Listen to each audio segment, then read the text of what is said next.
退屈な朝を待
Hello! Wait, hello.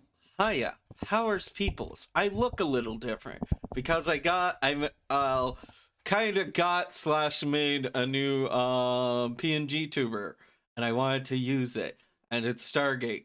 And if you don't know, I absolutely fucking love Stargate. But yeah, this was made by a friend in the Discord by the name of Flip Domingo, aka Mingo. So yeah, I wanted to. They submitted the sketch, because they weren't finished, and then like on the day of the event, we had like a little spoopy Halloween art bash type deal. And then after that, they went back and they finished everyone's drawing. So I was like, wait, if I took these two arts and overlaid them and then cropped them out nicely, then it would make for a pretty cool PNG tuber. And I messaged them sometime between now and last stream, and they were cool with it. So now I have a new PNG tuber model. I don't know. I kind of like it. I think I kind of like the whole like doodle mode inactive, and then the speaking mode is just full color. But yeah. uh yeah, I think like there is something to this. Like you could easily make a really good like PNG tuber model by doing this. And then like if you change the facial expression a little bit, then you can really spice it up and add to it. But yeah, yeah, I just wanted to try it out for today. That's all. No real reason. But yeah, welcome Phileas, welcome Cole, welcome Davey. Welcome, welcome, welcome. How you been? How you been? How's everybody been? But yeah, Davey, been a bit. I feel like it might have been a bit. Like going crazy. I know there was somebody who had to go who was not going to be able to make it to the streams lately because of school starting up again. But yeah, I'm sorry, the PNG tuber model has some limitations. I am afraid that I do not have a hat toggle for this model. Do I have that? Do I still have image? If I go under that, do I have that? Do I have the existing app folder? The fuck is forest? I just have a source labeled forest at PNG. There we go.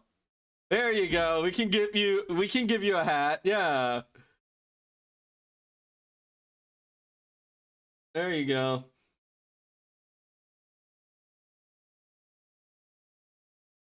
There you go. Now you have winter witch hat. I mean, well, it's not really wintry, but it's My Little Witch Academia, which is a fantastic show and people should see it. There you go. There you go. Now I have two hats.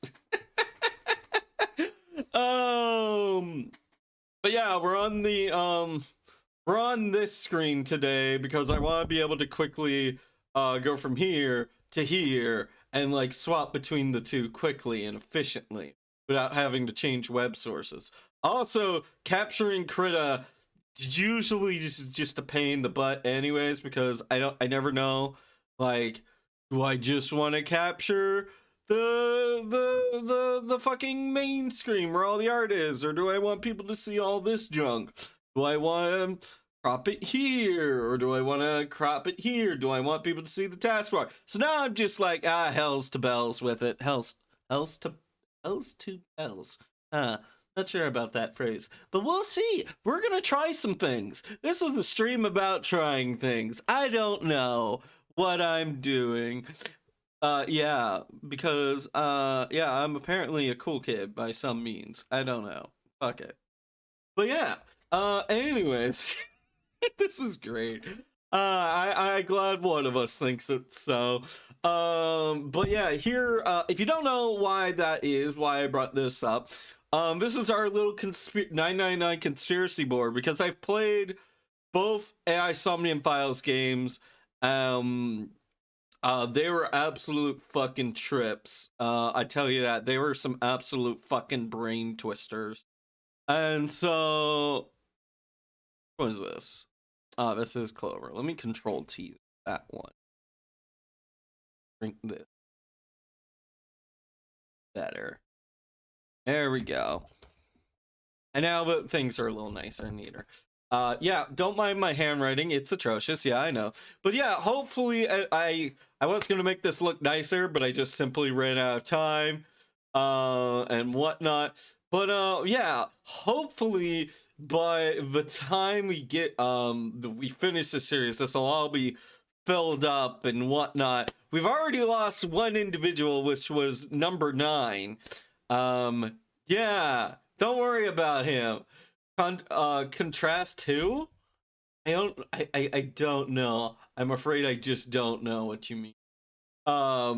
Compare and contrast. Oh, but yeah. So basically, I thought it'd be funny to have a weird, like, crazy conspiracy board, for this series, because the AI Somnium Files series, which is done by the same author, absolutely broke my brain, and was an absolute delight, which got my brain heavily thinking. Yeah. Contrast who? Contrast. I don't know, but yeah. So far, all we know is if I go ahead, grab my handy dandy pen tool, and if we go over here, slide this over to rule, we know, I need to get the paint layer, don't I? I'll do.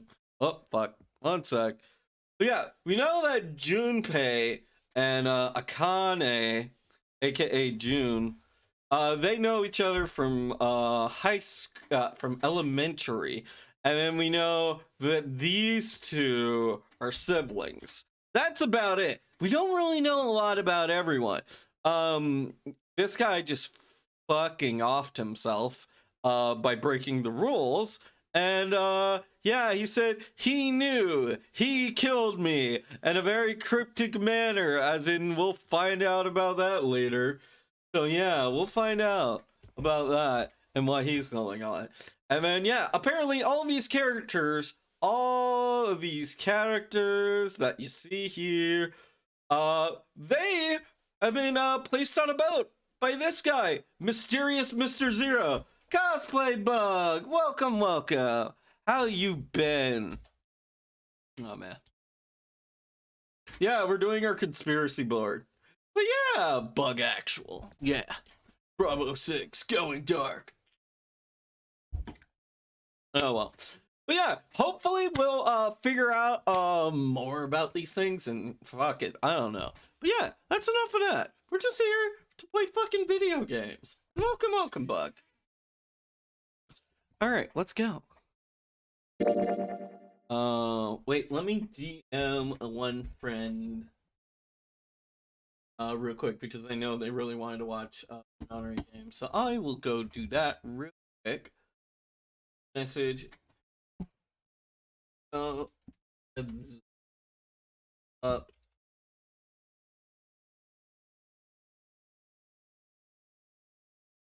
$9.99. There we go. Yeah. All right, they've been notified. If they miss it, that's on them now. Normally I wouldn't bother people like that, but they specifically said like they wanted to know. They were very much looking forward to it. All right, click to load.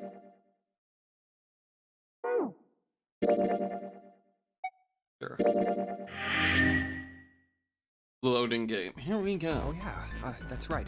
We can't have any more than 5 people in one door. All 8 of us can't go in the same door. Then it would seem we will have to split up. So yeah, last time we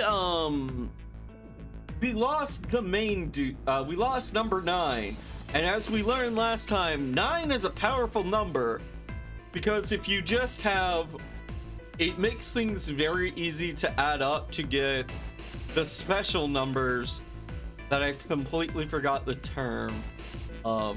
But yeah, it just makes these are very funny doors in the sense that you need to add up all the numbers, and then whatever number you get, say like you need to add up like 3 to 5 numbers. Every person has a number, and depending on how many numbers are added, so let's say your result is 14, and you take that 1 and 4, and then you add that together and you get 5, and that's kind of like the special number.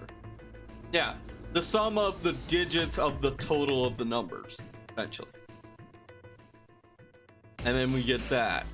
So yeah, we'll figure out, because with 9 all you had to do was just have 1 more than the rest of it. So if you have 9 plus 1, then you could basically fit any single digit number door. That would work. Yeah. Yeah. So anyways, now that we've lost number 9, it's time for us to make a decision and figure out which door do we want to go into. But yeah, then it would seem we have to split. Wait. I'm telling you now, there is no way in hell that I'm going into door 5. Come on now, don't be selfish. Call me whatever the hell you want. I'm not going in there. If I'm going to have to walk through all that blood, then I'd rather stay here. Oh, yeah. So the guy broke the rules by trying to go into the thing by himself. That's a no-no. And he exploded. And yeah, that's where he's at. And so yeah, he kind of left a big fucking mess behind door number 5. And we were doing so well. Sorry, but I ain't going in there either. Someone else can go into door 5. Oh, Santa, not you too. So this guy's name, or code name, is Santa, because his number is 3. 3 meaning san in Japanese. So Santa. Santa. And he's got white hair, so. Hey man, I just bought these shoes. If you think I'm getting some creepy dude's blood all over them, you got another thing coming. What the hell, man? Weren't you the one who kept saying we should get going? Yeah, so? Doesn't mean I wanted to go into door 5. Oh, God. Got a little thing there, buddy old pal. Fine, I'll go into door 5. I can't go in there alone, though. Anyone else willing to come with me? I'll go. Okay, so Snake is 2, I believe, and 7 is 7. So 2 and 7 make 9.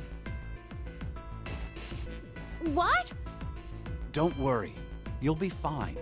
We may part now, but I'm certain we'll meet again later. How do you know that? Because I do. How does he know that?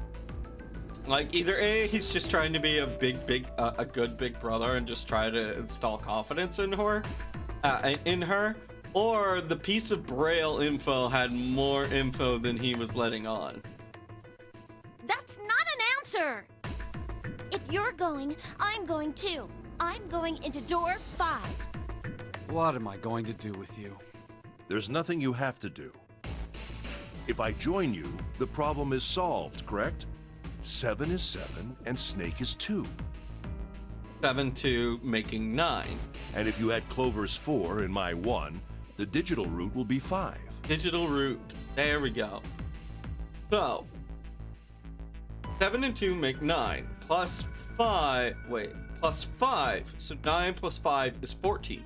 1 and 4 will make 5. Go. 7 plus 2 plus 4 plus 1 is 14. The digital root of 14. 1 plus 4 is 5. Oh, it works perfectly! The 4 of us can go into door 5.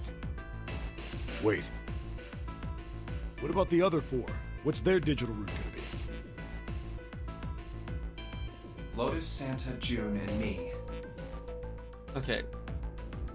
So let's see. If both people have to go through doors, Lotus, Santa, June, and me.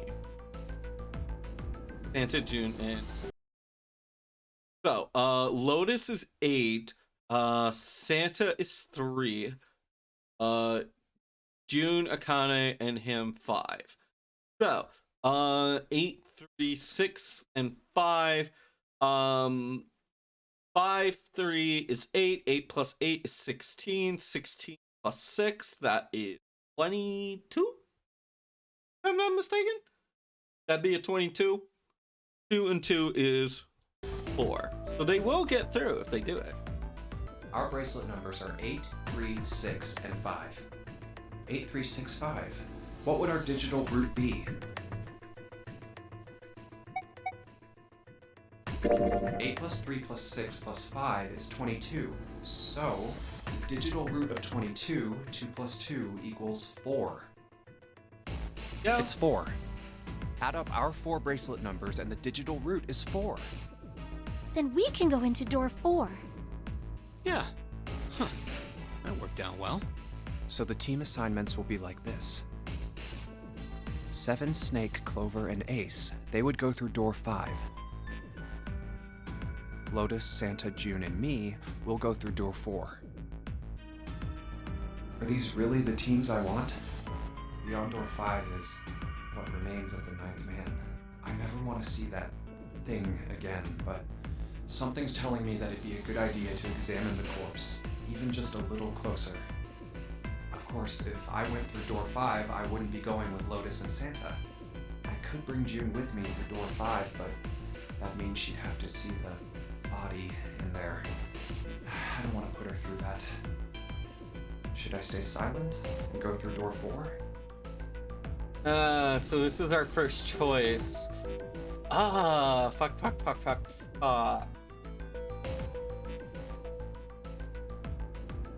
Okay, so what do we want? Do we want the juicy info of examining the corpse? Or do we want to not have a friend who's probably gonna get traumatized no matter what door we go through? Or should I stop them and insist on door 5? All right then. It seems we've reached a conclusion. Shall we go? I'm going through door 5. We're over there too, right, Snake? The door's not going anywhere. Slow down. Which door? Ah, man. I feel like this is the tougher choice. So, what door would you take, chat? Do you the bloody door or the non-bloody door? I'm thinking door 5. I really want to examine that body.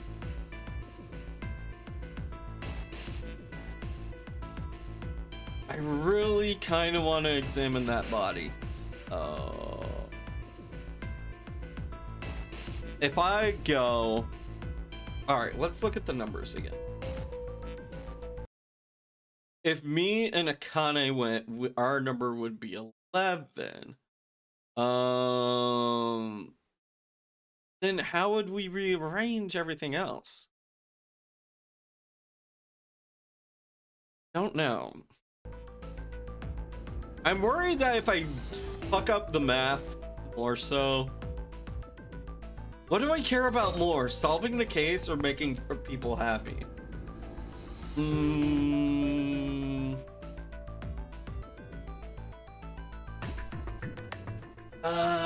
God, fuck. I always get decision paralysis with these things. Like, whenever I am playing, whatchamacallit? Yeah, the new Baldur's Gate. I keep playing that and I keep thinking, oh, fuck, decisions. What do I do? Do I attack the very charming orcs or do I not attack the very well-spoken orcs? And turns out I ended up deciding not to attack them, and now I have hired them to come into my party's aid.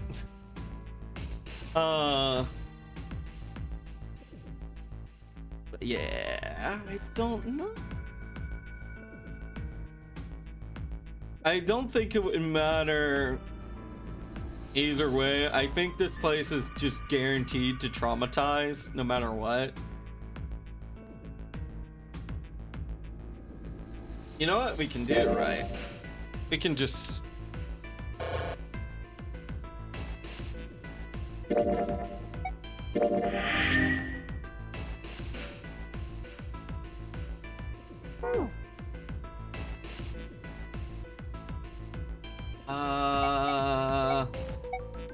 I'm really unsure.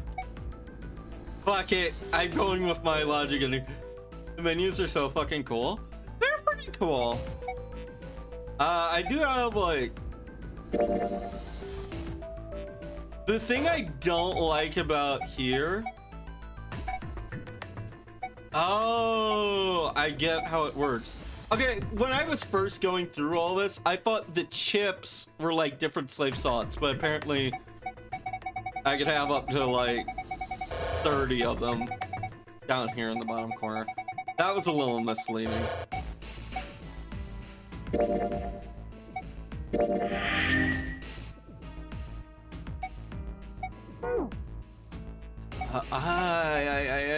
I can't. I hate decisions. I hate it. I never had to make decisions in AI Somnium Files. I just had to tag along and solve the case. I didn't have to consider people's feelings. Fine, door 5. Hey, wait. I want to go through door 5 too. What? What are you saying, Jumpy? If you're going through that door, then I'm going with you. No, you can't. I can't take you with me. Why? Oh, you know what's in there, don't you? Are you sure you want to see that? Well... Please, let me go into door 5. Man, now we're right back where we started, you know that? Junpei's bracelet is number 5, right? If we are going to add Junpei, then we must subtract 5 from the rest of us. That would make sense. Ace, please, take good care of Clover. Ace and Clover equals 5. Right. Yeah, that would add up the same. Oh, all right. That's fine. Don't go away!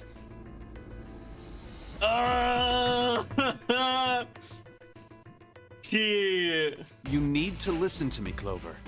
Go to door 4 with the others. No! Don't be so selfish. Fuck. I regret my decision instantly. You're right, because if I do that, then that splits up those two. Do I reload? Am I reloading? Do I want to reload? Okay, now that I know how the groups would change.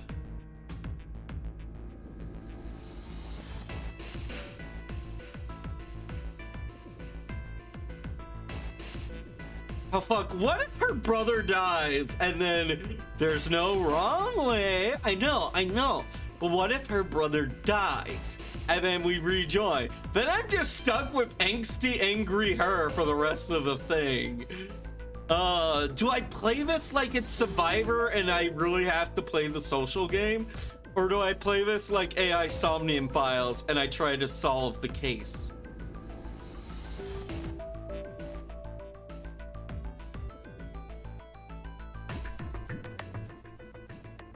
Okay, going about how things are, I think it's really...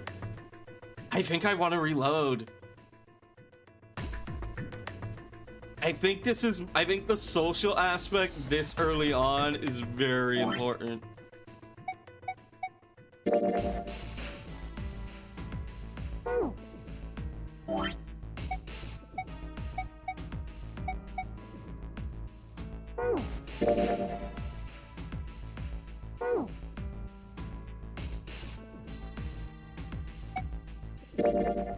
Yeah.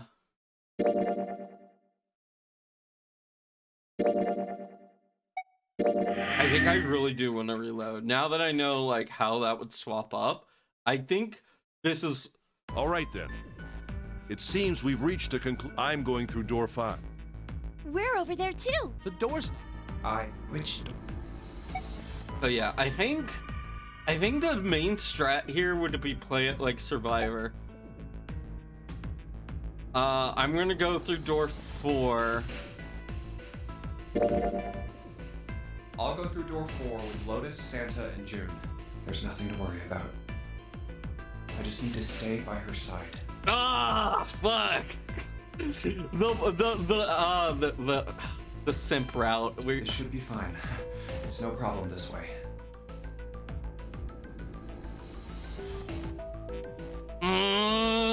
God, I hate this. I can't. I don't know if I can commit. I don't want to be a simp. This is like I'm so flip-floppy between choices. I'm very wishy-washy. I hate making decisions. It's just, God, he's saying it in the exact cadence and text that would make me want to swap back.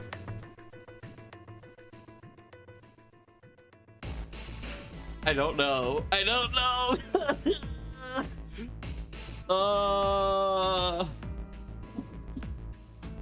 really...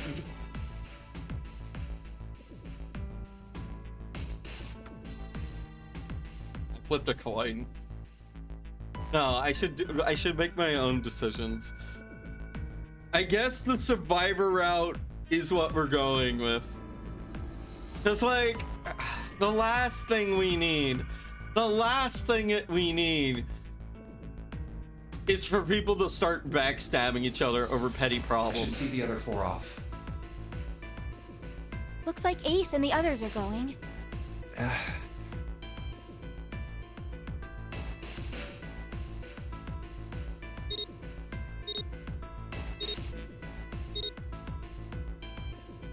Now then. Goodbye. Be careful. Bye.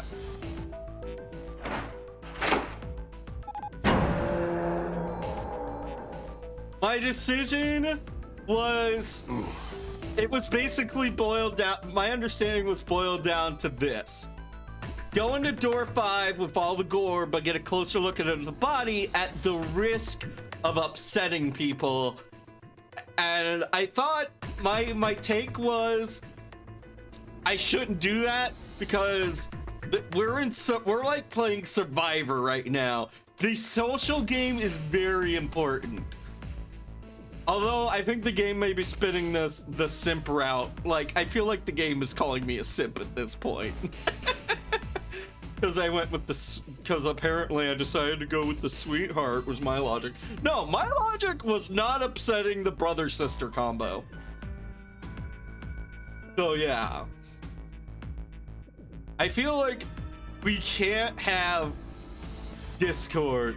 Yeah, June. I went with June. I did go with June. Even though I saw my head tells, like, if I didn't have to worry about social aspects on how I handled things, I would 100% go with door 5. Can't have Discord? Wait, what do you mean?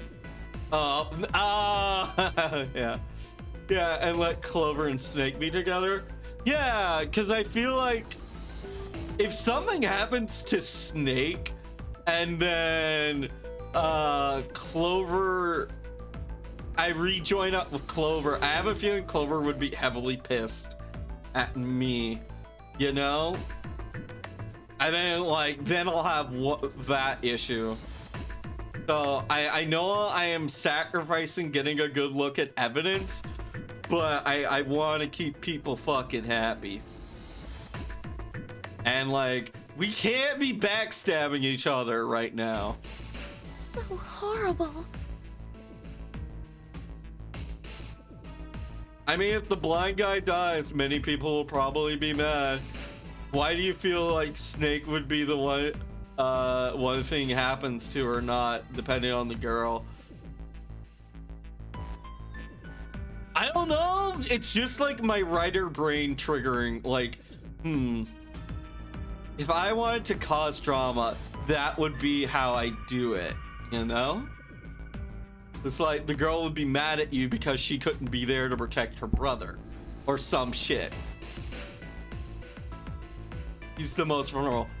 In that case, maybe I should have gone with door 5 and been able to protect him myself, but who knows? Who knows? I don't know. Oh yeah, it's just like... What are you doing? We need to hurry. He knows karate. Shh. I don't know if you're memeing or being serious. He doesn't know karate. Okay, cool, good, yeah. No spoiling, no spoiling. Also, welcome, Lord. But yeah. Oh man, look at wow! I can't believe all you people with eyeballs are just so mortified by this dead fucking body that I can't see. Snake, your shoes. It's fine. Hurry! Or are you planning on dying with everyone else? I assume you haven't forgotten the door only remains open for 9 seconds, have you? Sorry, Snake. Let's go. Bloody 5. Hey! How is it over there? Did you find anything? Please say something, will you? Something's beeping. We're in some Sawardo time. Either way, really, game had begun.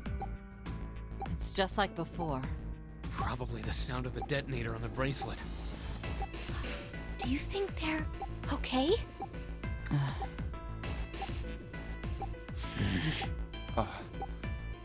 Hey, there it is! That's gotta be that dead thing! Come on, get over here! We gotta authenticate! That's 4. I heard 4 beeps. They made it. The beeping stopped. Phew. Looks like it stopped. Hey, guys!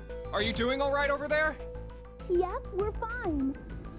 Oh, hey, I'm gonna tell you about this whole dead thing, okay? The dead is just like the red, but the color's different. You know how the red was red? Well, the dead is blue. Other than that, it's just like the red. Authenticating is the same too. Awesome! Thanks. That helps a lot. Nice. Well, we should probably move on now. You be careful out there. Roger that. Oh. Whew. Now it's our turn. I'll go first. 8, 6. Okay, we ready? Yeah. Sure. Let's go. All right, let's go. I feel like this game's gonna punish me either way. Run! Run! Oh, damn. It's counting down.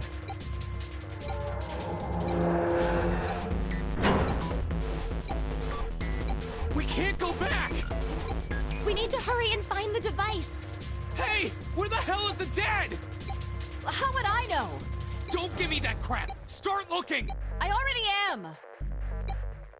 Don't tell me the dead is in one of those rooms. Oh no! How many rooms do you think there are? Ah, fuck!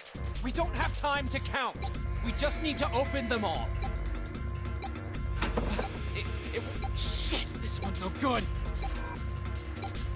Same here. It's not moving! Check the end of the hall. Just go for the end. Eliminate any. Oh man. Nice. So, Santa and Lotus very harmonious. Sheesh. Oh! There it is, at the end of the hallway. Hey, how many more seconds do we have? How would I know? Our time limit is 81 seconds! I know that, goddammit! I'm asking you how many seconds we have left! Hurry! It's the dead! Get over here! Come on, everyone! Why? I'm sorry, but this seems so bad. Like imagine if you're like you could be the smartest person in the room. Like you could be tailor-made for this death game. But if you're just a little shit at track and field, you die. Oh.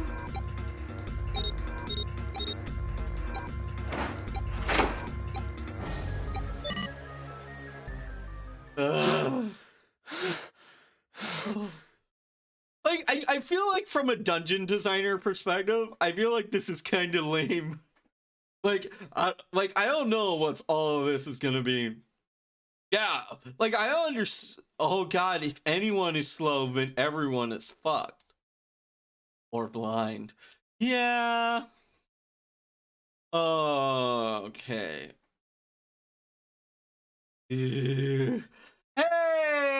Hey, good. Welcome. We're playing AI Somnium, but not yet. Sorry. We're playing a game by the same author. We're playing Zero Escape, the Nonary game, 999. Now, what do most people refer to it? Because like I know it's called the Nonary Games, it's the series, Zero Escape, 999. I'm gonna just call it 999 from now on. But yeah. Yeah, most people do. Okay, cool. 9999.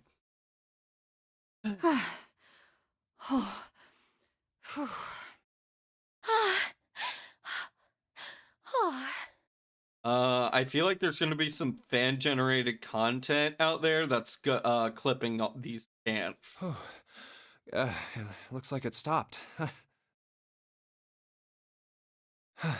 There's another door at the end of the hallway.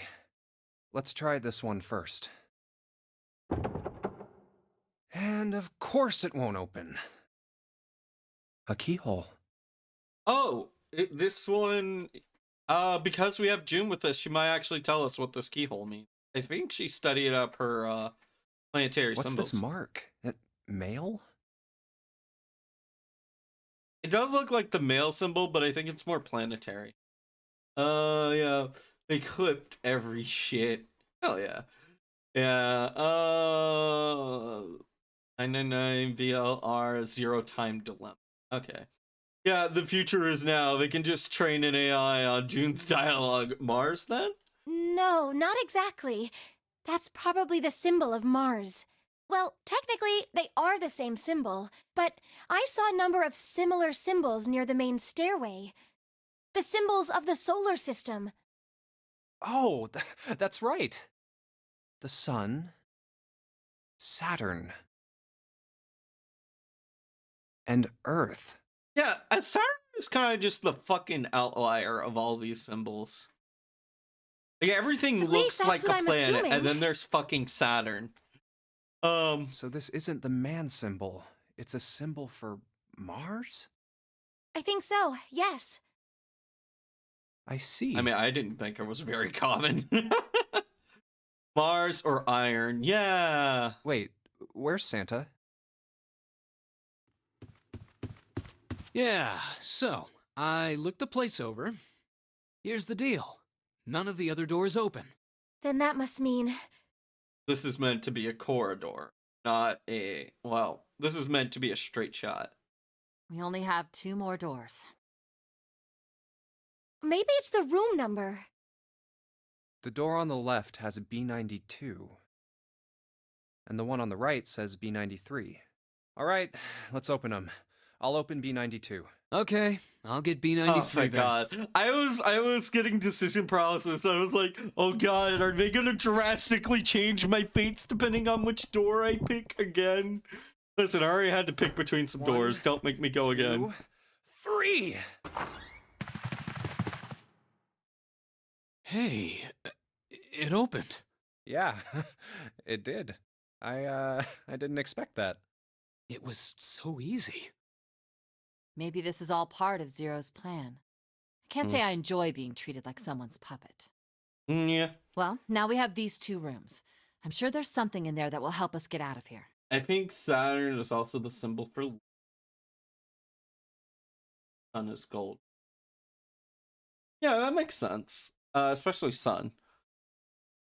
But yeah. Is there something in here that will help us get out? Let's find it.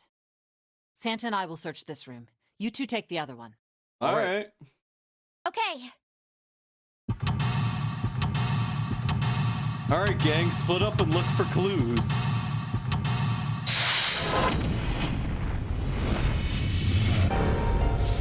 Game, why are you so loud? Time for the second best puzzle in the game. All right. Okay, so there's a bathroom and shower, a main area, and a bedroom.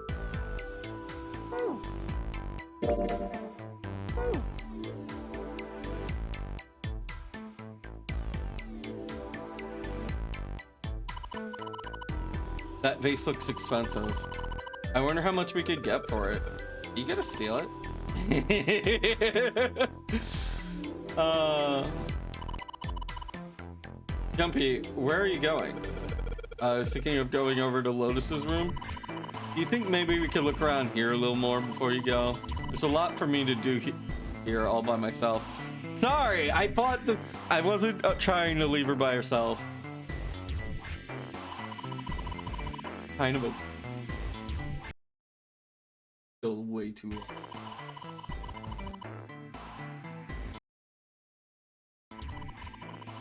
Alright, I'll just deal. It looks like kind of like a demon with an elephant-like nose. Sucking on a human being's brain. Where the hell did that come from? What's her brain made of? What do you see, Dragonic? Well, when we get her fucking profile picture out of it, I'll say what I have on my I can't say I mind finding out a little bit more what goes on in there.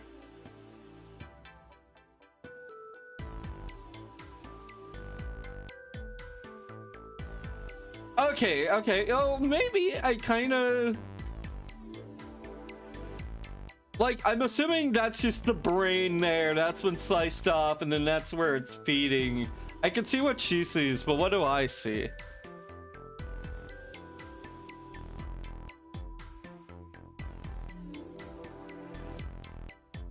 Based in June pilled.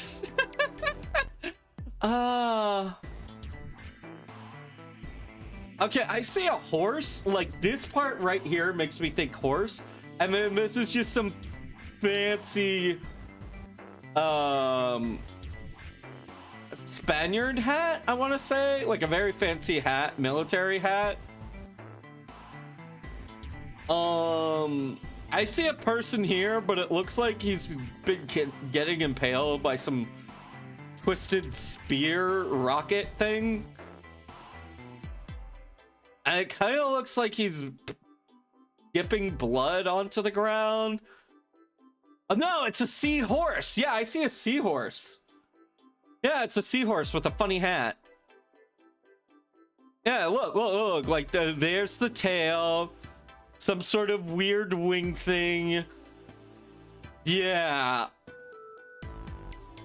And I guess it's impregnating this decapitated brain man with a giant spear inside of it. Sorry, but that's what we got. But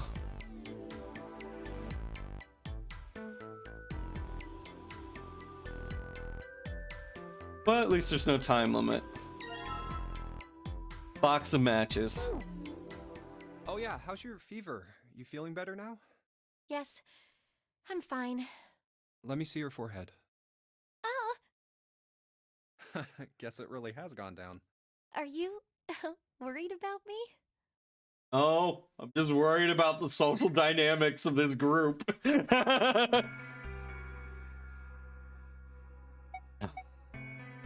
Yeah, come on. Oh, come on. It's not like that. Fuck. Okay, man. I don't get to this. Hey, player, do you wanna be a simp in romance, or hey, player, do you wanna be a jerk and not romance? Where's my I feel neutral about this person. Either way, I don't really care. The mind of a Jumpy is inscrutable. All right, I'm gonna pick one of these, but I am not gonna say this is reflective of my decision. I'm just gonna go with the action that makes sense for the character, because even though, okay, this is the thing I hate about certain shows and games. They'll add a character that you're supposed to care about, but in actuality you don't give a shit about. Main example, the Fallout franchise. First it was your father, then it was your child. Like, I know that technically this is a calculated specimen between between the two romantic partners that I have created, but I don't really give a fuck about Sean. Or what's his name? Oh wait, no, it is Sean. For some weird reason, I thought because the name was Sean, as in Sean, I thought he couldn't be Sean, and then for something. But yeah, I don't really care. But I'm just gonna let the main character have his decision for once. But we all know what mine was. The moralist epithets, I think the child is bad. Dragonic refutes this. Yes. Oh, child death is bad. Yeah, no, if I think a child should be, listen, who knows? Maybe the children in a Bethesda RPG with their immunity setting turned on, their invincibility god mode turned on, who knows? Maybe one of them will turn off to be a Hitler, and then we'll have the baby Hitler killing scenario all over again, you know? You never know. A little lamplight should blow up. Yeah. Oof. But fine. Even though I don't care, I'll let our boy go. Because, like, A, he's clearly already head over heels for this girl. So, yeah. And I kind of don't want to do the, will they, won't they? God. I'm just doing this for the social dynamics. Yeah, I guess I am. By the way, Jumpy. Hmm?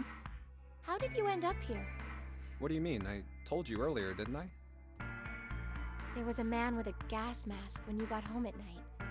You inhaled some white smoke and passed out. When you woke up, you were on D-Deck.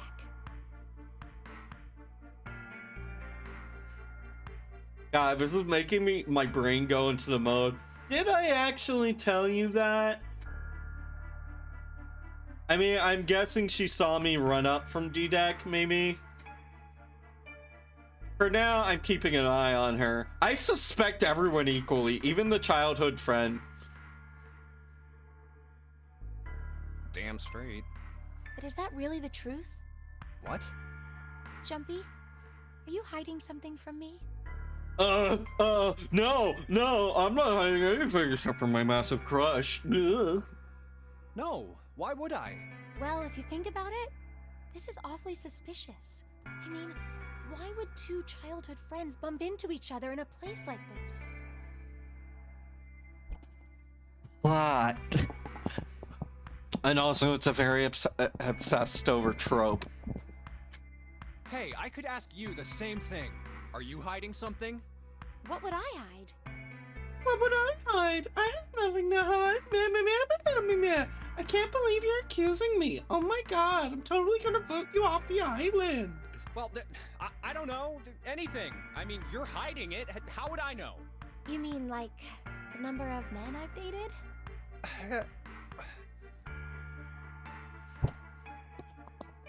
June. What the fuck? That's completely off topic. Do you want to know? Do not. Oh, come on. Oh, I regret going this route. I regret this route. I don't want to deal with Don't it. worry. Only 18. Times 0. Yeah, I guess I just haven't met Mr. Right yet. Yeah, I see.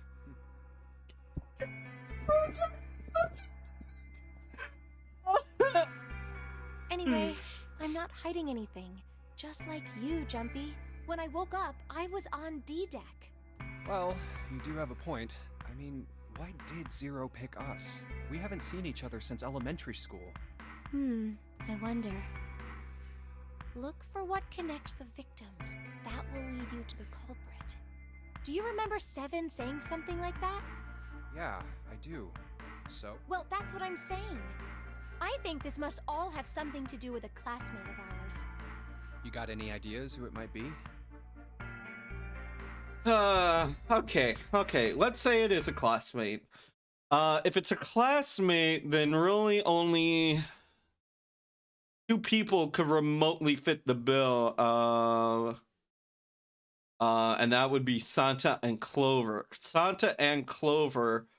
I mean, it's the land of anime. Hair dye exists. You could change your look up pretty heavily. But I'm thinking if it could be one of these two. If it is a classmate, just saying they're about the same age, you know? Everyone else could be too old. Or, you know, who knows? Maybe it's just like one of those things where this guy is actually a classmate of theirs and he just has one of those faces that looks super old. I have one of those faces that looks super young. It's kind of wasted on me though. So it could be in the age range, it could be Clover, Santa, Junpei, or Akane. That would fit within that dynamic. But then again, until I get everyone's age confirmed, blood certificate, I'm not gonna hear any of that shit.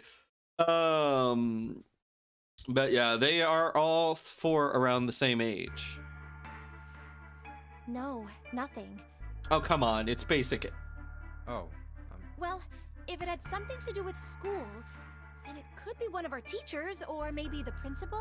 She raises up a good point. If it was something, who would, like, basically, God, this guy looks like a teacher. He looks like a teacher.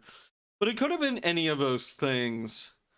And I guess, yeah, it could have been a teacher. So I guess that whole fucking theory is thrown out the window. or the janitor, or the lunch lady. No, I can barely remember any of them. Yeah, I know.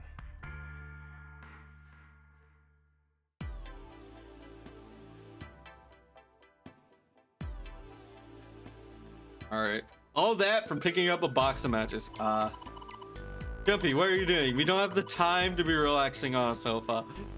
I mean, oh yeah, we don't. We do have like a very generic desk time frame thing.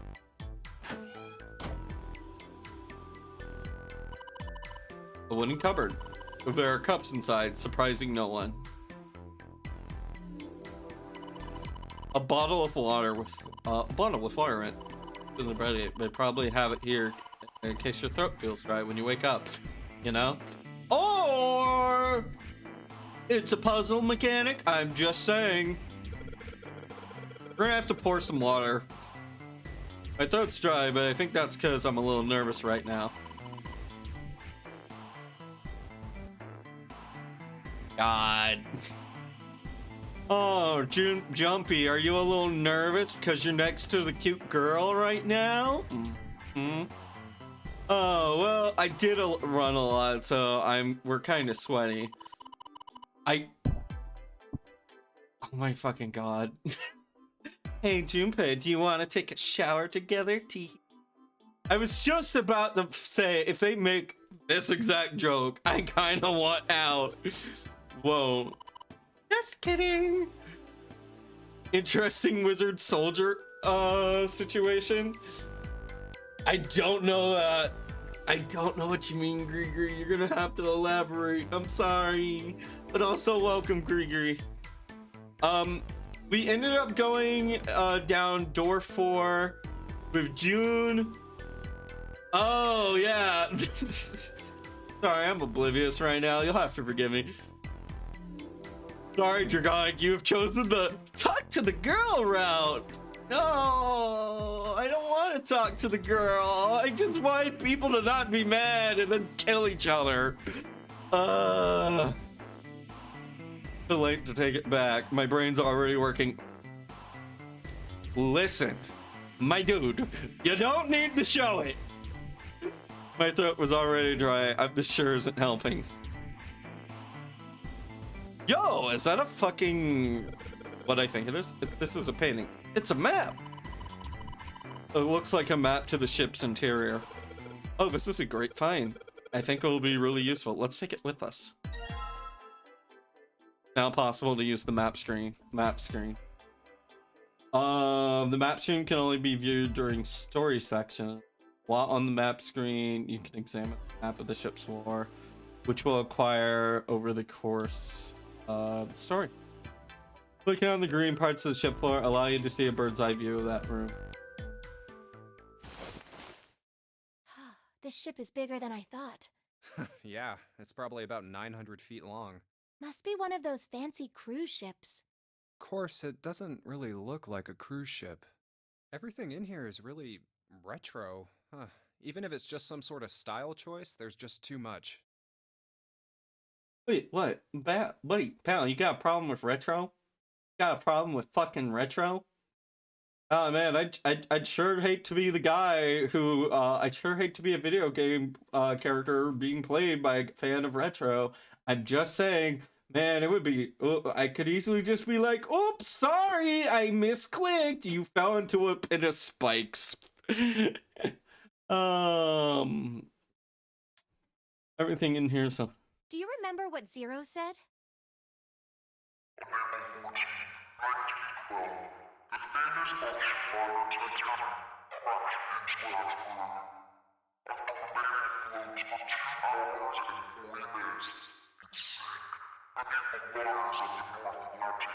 Yeah, I do remember him saying this shit. I don't see how it applies though.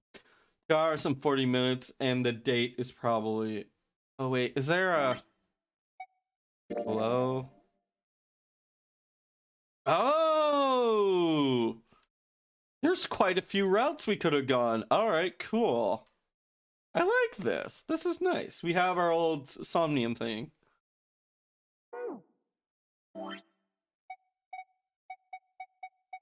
How do I view? How do I view text? Would that be like past text? Okay, here we go. That's what I was looking for. So, April 14th, 1912, 2 hours and 40 minutes, North Atlantic. I feel like this is going to come up in a puzzle and they're going to be like, "Hey, player, were you paying attention? All right, if you don't tell me the exact date the Titanic crashed, I'm going to shoot 2 bullets into your friends' heads."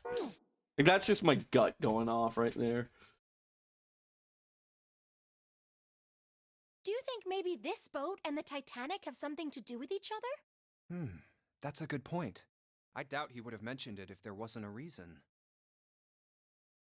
Junpei took a moment to look around the room. Do you think this boat is A replica? a Replica? replica of the Titanic? A replica? I mean, that would be pretty fitting to hold a death game, as in, like, the Titanic being one of the most well-known tragedies in human history. And not like a... It also would be fitting to, like, not like an active, like, weather tragedy, but just a civilian-constructed tragedy. Be very fitting to hold a death game on, I feel. Zero dropping you down a rat troll because you didn't give him the digital route of the date the Titanic took. Titanic tank. Yeah, Titanic tank in 9 seconds. Yeah, I could see that happening. Yeah, you know, like a copy of the actual boat. Who on earth would make something like that? I mean, an eccentric person with criminal intent? Sure, why not? Fans. Crazy Titanic fans. No way. Do you even know how much money that would take? I mean, we have already established that Zero has buku money.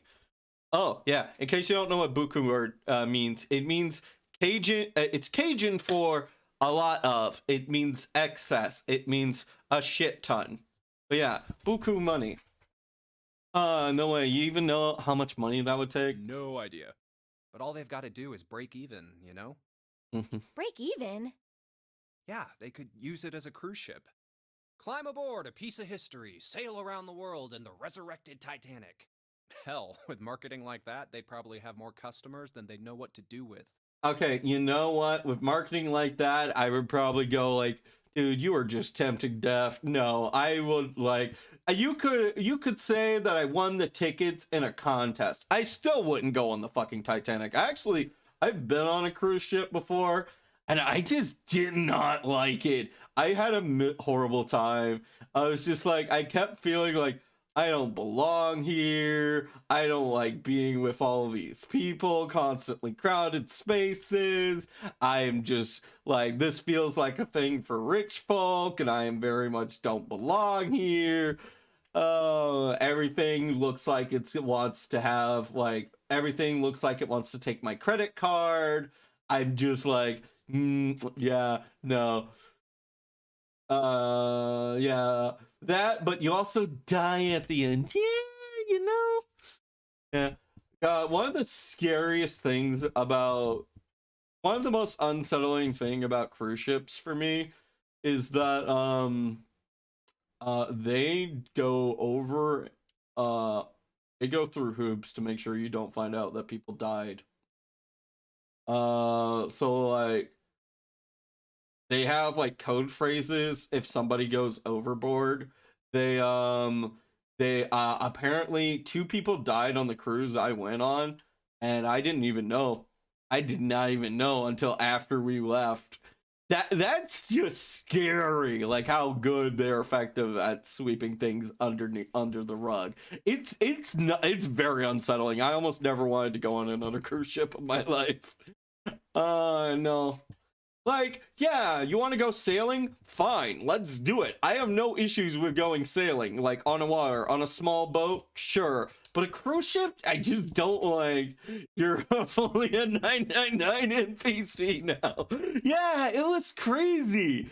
Like, I found out from my mom, like, after the trip that, oh yeah, 2 people died. They, apparently how they died was they just fell over. They just fell over the side of the boat and crashed with the side of the boat. Like, they just fell enough, and the boat has a slant to it, and so their head just hit the thing, and bam, fucking dead. But yeah, they have to, like, it's just like, it's kind of, like, obviously they're doing it so, like, they don't kill the vibe of the cruise, of a bunch of people, like, and they don't have a bunch of people like not having fun for which they paid for, which at that point, I think if you're dealing with that type of customer clientele, I probably would be about them being like, there was a person who died on my thing, experience ruined, full refund, and I'm going to throw a huge hissy fit about it. But like, there's that, but also, so like, you have so many people on a fucking boat. You do not want people like start panicking and coming up with wild theories and like trying to leave the boat in the middle of the ocean. That's a recipe for fucking disaster. So I understand that, but it is still a little unsettling. It is still unsettling to see how well they can sweep that shit under the rug. That's what disturbs me. That and it's just like everything feels like it has an 18 card strap to it. I don't like that feeling. Like, not everything, but like virtually everything. A lot of it kind of felt like that. Also, just, you know, don't have access to internet. You have like, you could pay for it, but like also, did you know like internet cruise ships cruise ships actually have tech that'll jam your own signals and prevent you from watching, setting up your own ways of like hooking up to the internet. They actually have tech that does that. That blows my mind. Like, I remember watching this video of like a couple trying to watch their favorite sports team, and it blew my mind of like all the crazy shit they had to go through because they didn't want to go through the ship systems. It blows my mind. Cruise ships just, they don't sound appealing to me, and they're more nerve-wracking than not. Plus, like, there's the whole fear of like, oh, I was a little slow getting back onto the boat in another country. Oh, guess what? The boat left without you. Get fucked. And it's like, it's very like, it feels very regulated. I am not someone who enjoys traveling. Like, if I could offer it, oh god, that is true. They are also disease factories. And if you get sick while on an island that the boat is stopped at, like at a port, you can't go back home. You are fucking kept quarantined. Like boats, yeah. Like, planes are very much better than boats because they're genuinely safer. I do think planes are very much safer, but I still get stressed out by like airport security and all that shit. Like, anything that I feel would leave me behind, I don't feel comfortable. Like, I think like small little sailing cruise ships that are just like sailboats, like, that's fine. That doesn't stress me out at all. But like that and things like long car rides, fine. That's perfectly fine for me. I would be comfortable getting on a bus and then going somewhere. Like, that's comfortable to me. That, like, at any point when the bus eventually stops, I can get off. I don't have to worry about it. Trains. I actually like trains. Trains seem super chill and relaxed. Like, you don't need to have like 9/11 level security for a fucking train. No one can take control of a train and crash it into a random building. I mean, sure, you can run it off the tracks and you can crash into another train, but like, trains just feel nice and comfy and cozy compared to most other forms of transportation. I just gotta say that. You are now leaving the safety of flight. Drive safe. Oof. Yeah. That was the idea of Viking cruises. Small ships that leave travel on rivers? That sounds actually pretty chill. Like a small sailboat, I've actually done that. We actually met a really cool, we had a really cool captain when I was with the Boy Scouts. I don't recommend the experience, but this is one of the few good experiences I did have with the Boy Scouts, was just actually being with an entirely different scout trip, so I wasn't with the usual assholes. But yeah, y'all are actually gonna like this. The nerds in the chat are really gonna like this story. But we had this old white-haired sea captain who kind of looked like a skinnier version of like the guy from like the Most Interesting Man in the World commercials, and his name was Captain Giuseppe.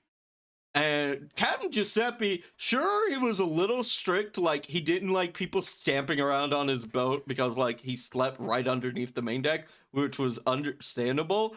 But actually, Captain Giuseppe's a really cool fucking dude. He caught an actual shark while we were out there.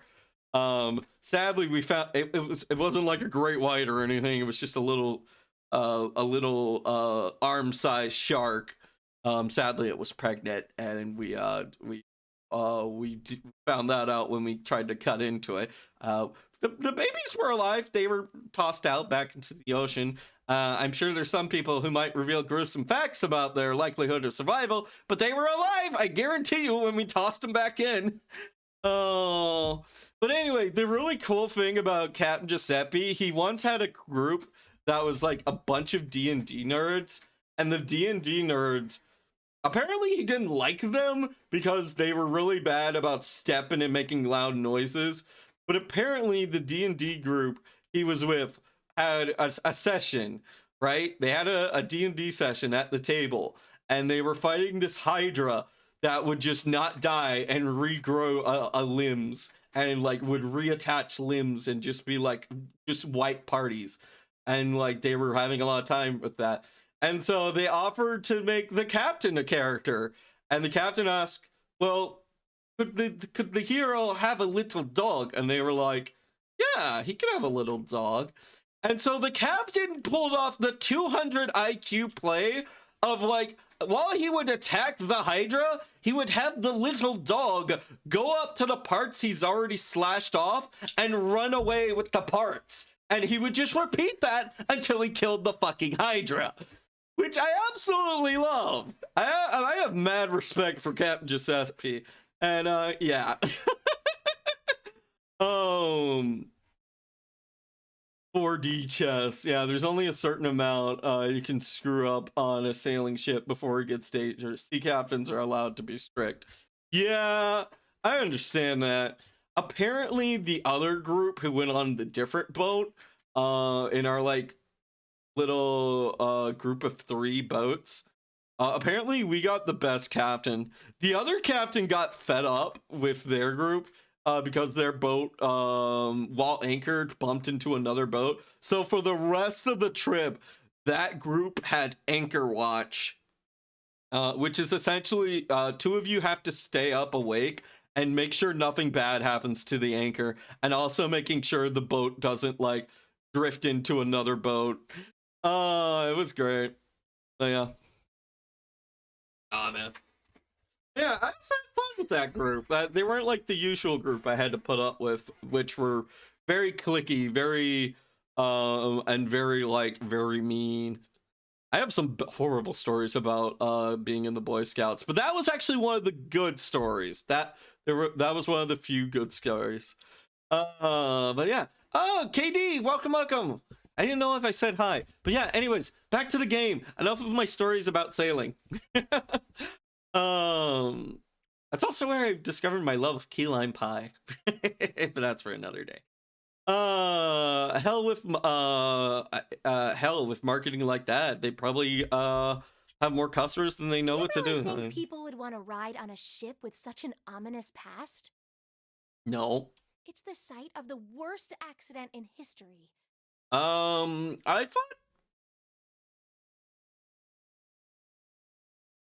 is the Titanic really the worst accident in human history? I feel like discovery of the atomic bomb could be worse.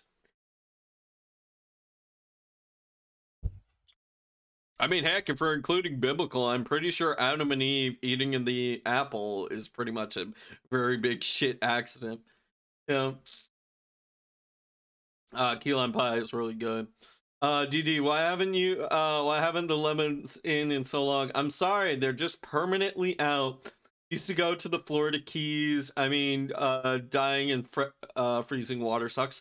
Yeah, that does suck. Chernobyl. Yeah, see, Chernobyl was pretty bad. Surrounded by bodies because it's slow. Yeah. Oh yeah. But I'm wondering, like, really? Titanic? The worst accident in human history? Even worse than the invention of anime and Twitter? I kid. Twitter is actually one of the inner browsers that, I mean, not browsers, but like social media platforms I have the least shit with. Although it's probably gonna be, I'm not gonna lie. But anyways, enough of that. Let's move on. I really don't want to like talk about Twitter and shit like that. Like, oh, the world's going to hell. But yeah, that's not why we're here. We're here to have like a nice, fun, pleasant distraction with video games about nice, horrible disasters. Sir, hey, kids, welcome. Everybody's hopping on in. Hopping on. I didn't even mean to make that pun. Welcome. We're playing 999. Anyways, it's the site of the worst accident in human history. Over 1,500 people died. I wouldn't be surprised if you'd get cursed just for going. A curse, huh? A curse based on tragedy and sensitivity, and that would be interesting. You know? Although I feel like that curse would most likely won't be like, say the spirits of an actual tragedy curse the proprietor, or like maybe the staff. Although I wouldn't want to curse. Like, I feel like if I was a spirit and I had to curse the staff, I feel like minimum wage would be curse enough. Oh, what? You sent me a gift? DD, I bought Lies of P. I'm going to lie my way to victory. Oh, what is this gift? Is it on sale now? You received a gift from Carrots. Wait. Carrots. You birthday gift. What is this?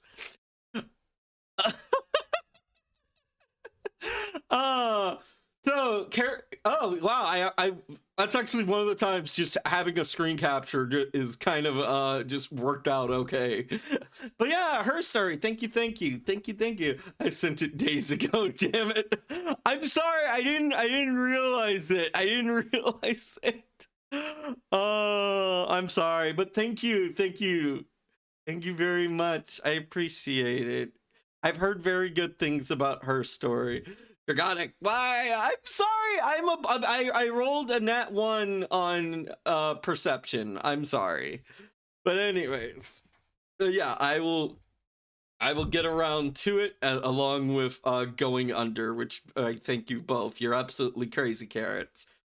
You're too much. But anyways, a curse, huh? Jumpy, do you believe in that sort of thing? You know, curses and stuff? Oh, 100%. They make for good writing. Yeah, well, I guess so. To a certain extent. I'm sorry, but that's just like, I mean, yeah, I guess so. It's just like the most cowardly way forward imaginable. Junpei scratches at his temple. What about you?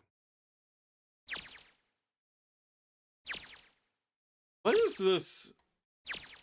Okay, hold on. I was curious about something. Okay, so no matter what happens, we will get taken to the same point.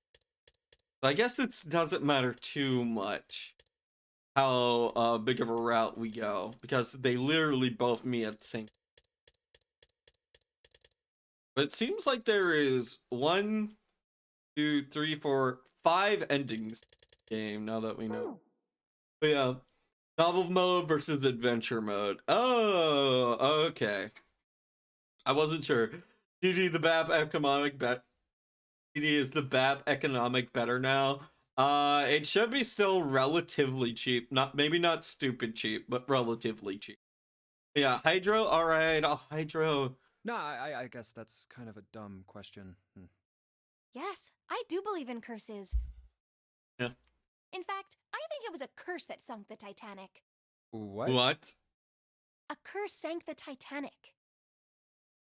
Okay, so let's look at this. If it really was a curse that sunk the Titanic, well, obviously, I feel like I would have to do research into Titanic, but I don't know if it sounds like a massive curse. I mean, usually when I think of a curse, I think of something that's mostly more direct or like a very select group of people. The Titanic just feels like more like a terrorist attack, if anything, if you want to go in conspiracy theory. Really? A fucking curse? One narrates the actions more, and the other mostly just shows dialogues. Okay. I'm sorry for destroying the BEP economy. I'm sorry, KD. It's just the consequences of your own actions. Does hubris count as a course? Unsinkable invites someone to disapprove it? I mean, maybe it's just... I don't know. I mean, was there any greedy shenanery going on with the Titanic, I wonder? But yeah. Usually with, like, a curse, it's like, oh, wicked people have wicked things happen to them. I mean, yeah. If so, then that's kind of fucked because, like, oh, let's say the owner was just the wicked person in this curse scenario, then everyone else there was just a miserable, sad little bystander. I mean, I assume no, it was a massive, expensive project. Yeah. Oh, man. I feel like the Titanic is more akin to, like, an Icarus story. First thing the curse of the Egyptian mummy. Okay, now we just got mummies in this shit. Supposedly, the Titanic carried the mummy of the priestess Amun-Ra, which was stolen from a pyramid. And they say that the mummy had a history. Yes, you can go up. Everyone involved with it died mysterious deaths. Come on, I'm sure you've heard of it before. So good. Those who open the coffin will be forever cursed. Haven't you ever heard that one? I mean, I haven't heard of... I mean, I've heard of Amun-Ra, but I've never heard of Amun-Ra's being stolen. Dude, it's what happens when you give a kid unsupervised internet access. I could see it. So you're saying the Titanic sunk because of that curse? You know, if it weren't for all the oh my god, childhood friend Senpai-chan, I might actually like June. If it wasn't for like the childhood friend bullshit. Titanic sunk because of a curse. That mummy, the priestess, supposedly she was special. I mean, sure. June and Iris sitting in. Wait. June and Iris. I know of a Lotus. Iris? When was Iris? Is this the brain hurt game? I'm afraid yes. I'm afraid it is. Iris. Why can I not remember this? Why? Fuck. I just played that game. Well, not just. I did play Beacon Pines in between it. Oh, wait. No, ASAT. ASAT, right?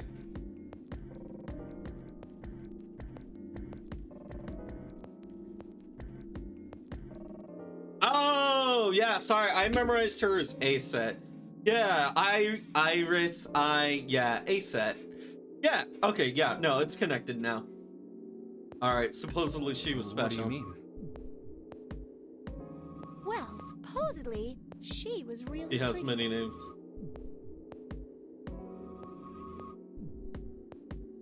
Okay. Pretty? Yes.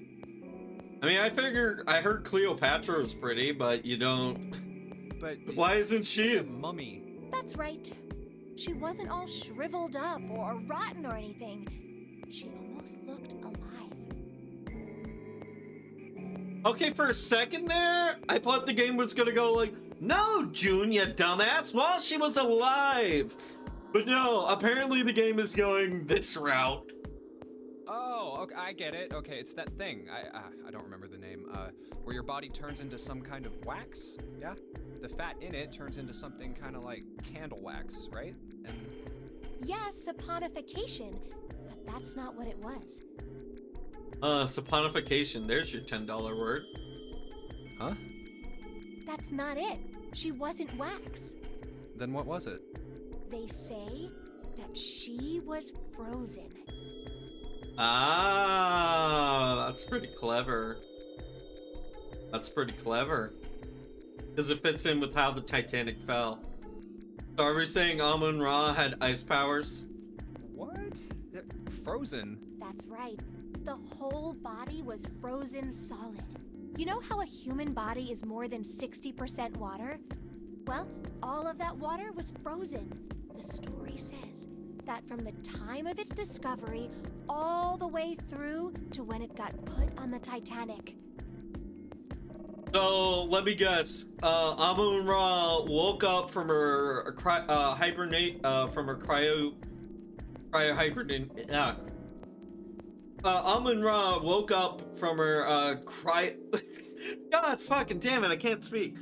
So I'm guessing Amun-Ra woke up on the wrong side of the cryopod, ancient Egyptian cryopod, and was just like, you know what? Fuck all these bitches. I don't want to be here no more.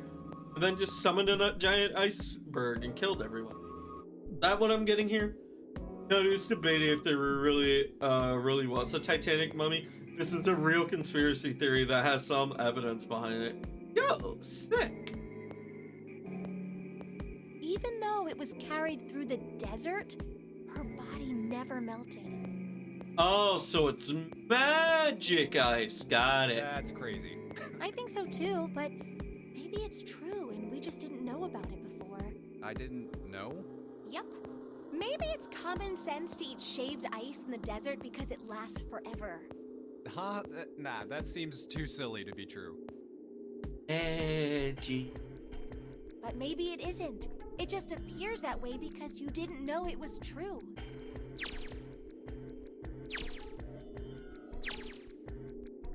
What?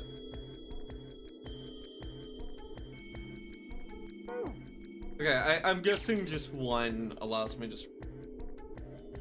Well, yeah, Ice that doesn't melt, even in the desert? Does something like that really exist? Telling you, man, it was an ancient Egyptian cryopod. No, even if it did, it wouldn't really be ice. The tech was given to them by aliens.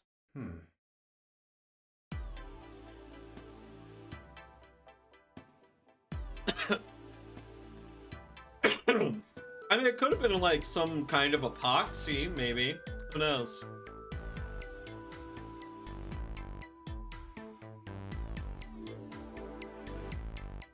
The light blue blanket with some.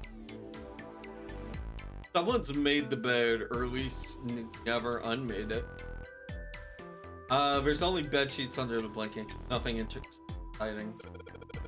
Look, there are two pillows right next to each other. Double. Huh? What's up? Turning red. Is her fever back? No, it's not her fever. We'll tell you about things when you're older, Junpei. I mean, Alexander the Great body was submerged in honey to preserve it, right? Crazy things have happened. Huh.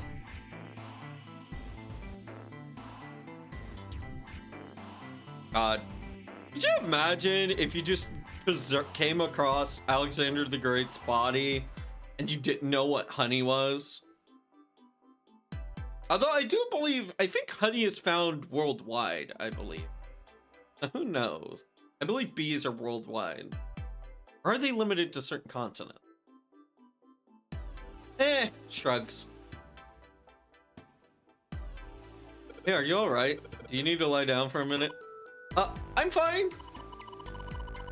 Okay, I will admit, when she gets frazzled and her hair, like, kind of poofs up and bounces up a little bit, that is genuinely kind of cute. I will give them that.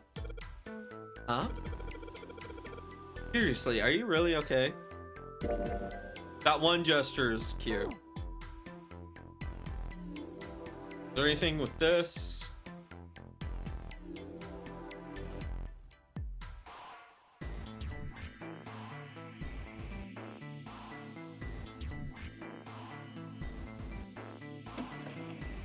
Aha!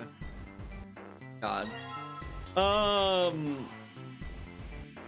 There's a character from Ice Shield 21, and they always go, aha! And that just, I can't stop. I can't say, aha! Without wanting to go, aha! He's kind of bad at everything, but he's except football, and he's kind of like very overconfident. All right, key. I think it's the key to the dresser. Dresser.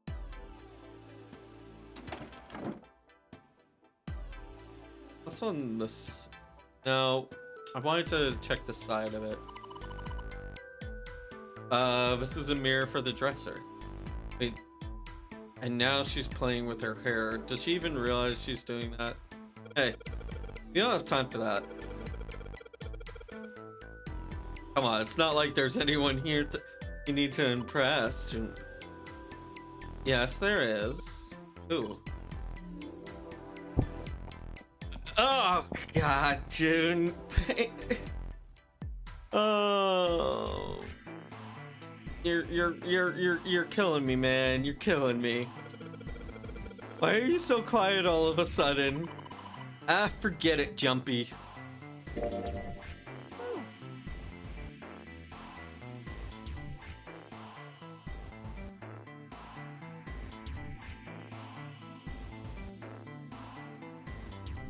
Cupboard. Alright, let's go back to the main room. It's a display case, but there's nothing being displayed. How's that? It looks like the drawers are empty too.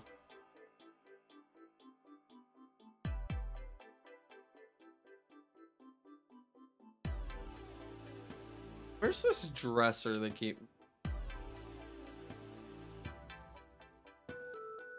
Oh, I didn't want to go over there. I measly.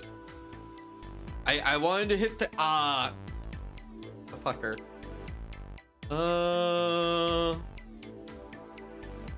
Is there anything around one table? Can we flip over the round one table? I thought they had there was a dresser, but I'm not.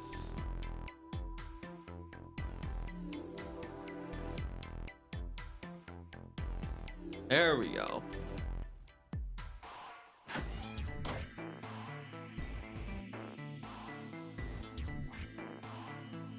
Oh, toilet. I bet there's something hidden there. Now let's check the toilet. There's nothing there. The tank's empty too. There isn't even any water in it.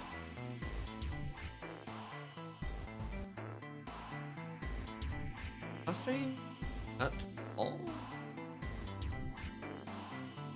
Wait a minute. That's the bathroom wall. There's square tiles all over it. Am I gonna have to rearrange the tiles like it's one of those puzzles? And like, am I gonna have to use the bed sheets for like my main clue to solving it?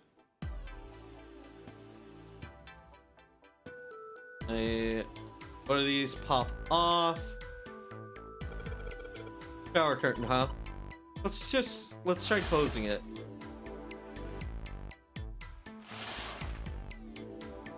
No, what? I wanted to leave it closed, damn it. Just setting up weird adventure game puzzles using a shower tile just in case.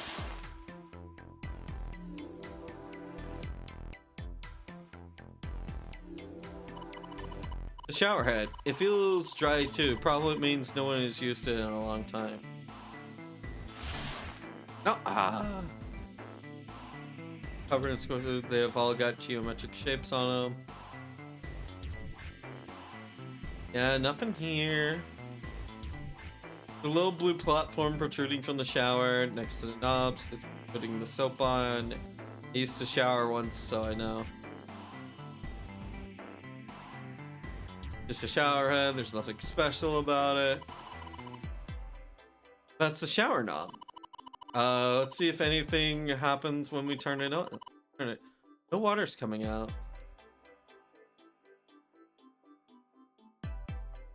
Check the map. Nothing here. They keep mentioning a key to the dresser, but I don't know what they mean by dresser. Yeah, why don't we go back into the living room? Okay. Go back. The way they phrased that, I was having small little, like, I was starting to get panicky feelings of like, oh god, we're gonna be trapped in here, aren't we?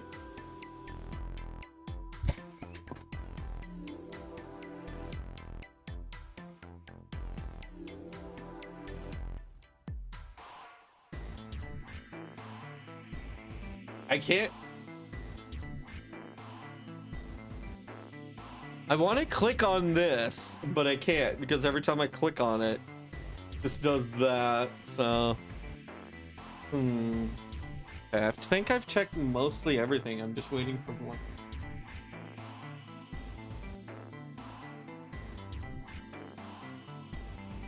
Got matches. I've got. Oh wait, I have an idea for the matches.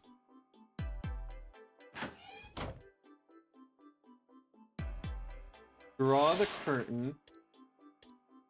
Use the matches on the.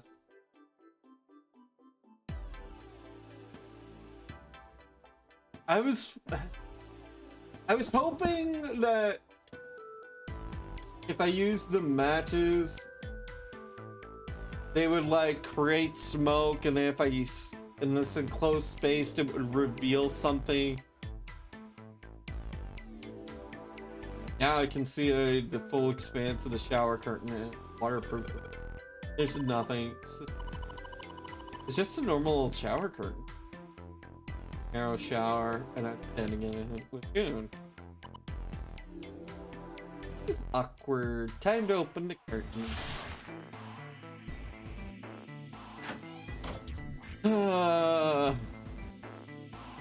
What else?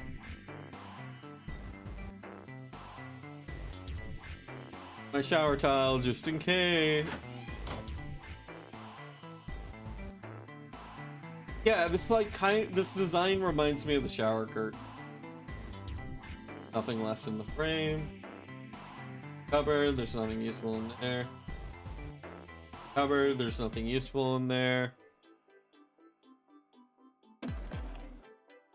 That's literally where we got the key from.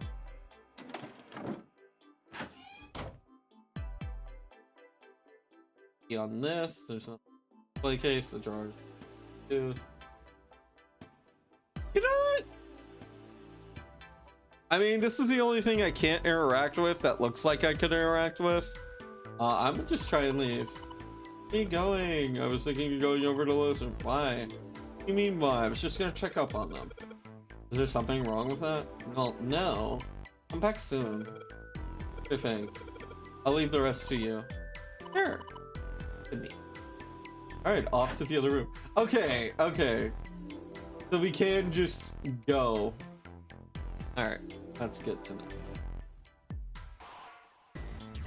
A tile of black and white with a black and white pattern on it. Like a valuable, yes, even though there seems to be a room on the left side of it.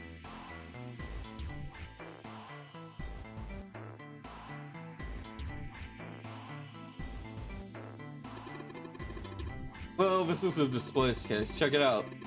These plates and shit look really expensive. You want to take a look? That tile. This is a tile. I think I've seen it somewhere. Yeah, I know. Kind of looks like the one we saw in the other room. I guess that's the one. Well, that means there's got to be another one somewhere around here. Otherwise, we aren't going to be able to open this. Oh man, what will we ever do? How will we break this easily destructible glass case? Ah, surely we can't kick open the wood or break the glass. Man, this thing looks like it's made out of the Fort Knox of IKEA furniture. What will we ever do? Well, you won't fall off the ship if it tilts. That's true. Hey, check this out. It's a pretty nice sofa. Now, it's a shame I can't take it back with me. Candles with a candlestick. This might come. Okay. We got something to use the matches on. Hey Junpei, that room's pretty dark. Don't you have something that'll give us something that'll give us some light? I got you, man. Fine. S. Action. I know. If I use these... S. I use these matches with the candlestick, it'll perform a basic function. Here we go. Awesome. Wait for the light from the candle, maybe we can take a look around. But it gets so hot when I hold it. I want to put it down. Why don't you set it on top of the dresser? It's flat there, so at least it won't fall over. Yeah, good idea.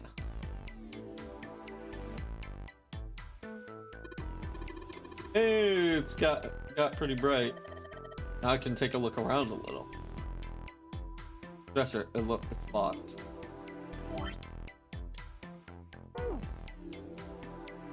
Can I use it now? Do this. Yes. Work. Another tile. So I think I already see the first of this puzzle.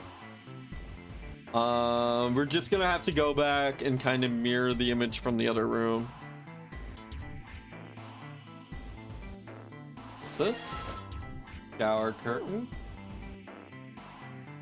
Anything under the blanket? Nope, just nothing suspicious here. Huh? What the hell? It got dark all of a sudden. Did the candle got blown out? Go see. Oh, come on! I wasn't done exploring. It's too dark to search for anything. So, yeah, I guess the camera was limited use. I don't think there's anything else worth checking out in this. Oh, Junpei, hold on. Look at the candlestick. There's something going on in here.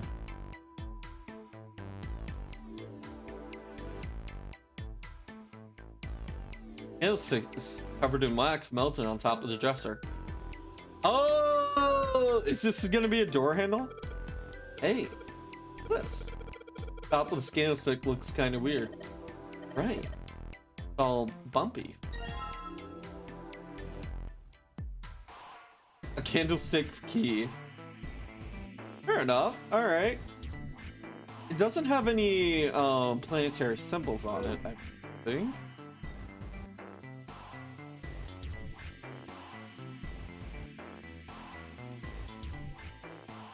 The key we need. Let's see if the candlestick will do anything. Yes, it opened. All right, pull that shit open.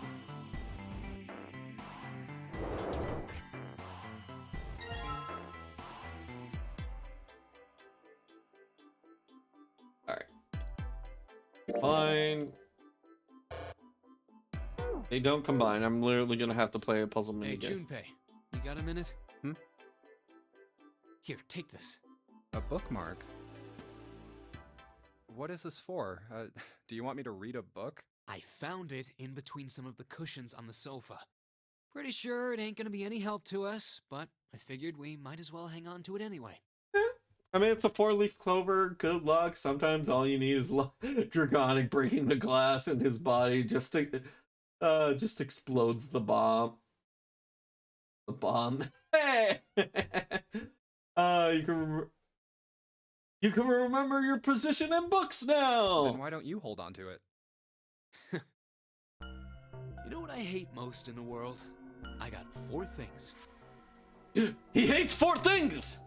Okay, I think our conspiracy board is gonna get some things. Hope, faith, love, and luck. All right. Hope, faith, love, and luck. Here we go.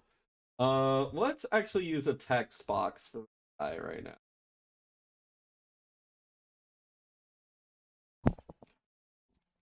Eight, hope, faith, love, and there we go. Let's make that a nice solid block. Yeah. A little.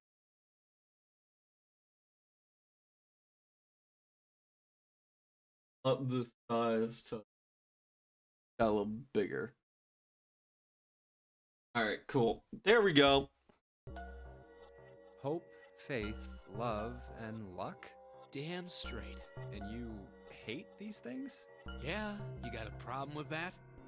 Not really, but what does a bookmark have to do with any of that? Come on, Junpei. Put two and two together. The bookmark has a four-leaf clover pressed into it. It's obviously a symbol for luck. Well, see, each leaf on the four-leaf clover has a meaning to it, okay? Wait, each leaf? And that meaning is pretty much those 4 words. It's like flower language.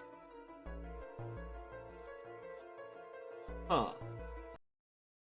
Don't mind me. I'm just gonna add some more info. Flower.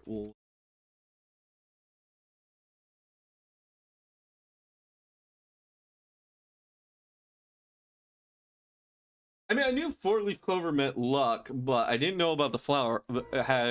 That's what all the other ones were. Well, I guess it's not a flower, is it? So, leaf language, I guess? Yeah, you could call them leaf words. Leaf words. Hope, faith, love, and luck. The meaning of the leaves on a 4-leaf clover. So, yeah, I want you to take it, okay? Yeah. Leaf language. Got it. Also known as Canadian. Isn't there a Yu-Gi-Oh archetype kind of based around that? Or am I thinking of the game thing? No, they're based around. There's an archetype in Yu-Gi-Oh that's super hard to use. That's super confusing to use. It's based around some sort of game. But it's like flowers and tiles and that, all sorts of things. So yeah, I want you to take it, okay? Touching it gives me the creeps. Take the damn thing, all right? Here. What do you want to do?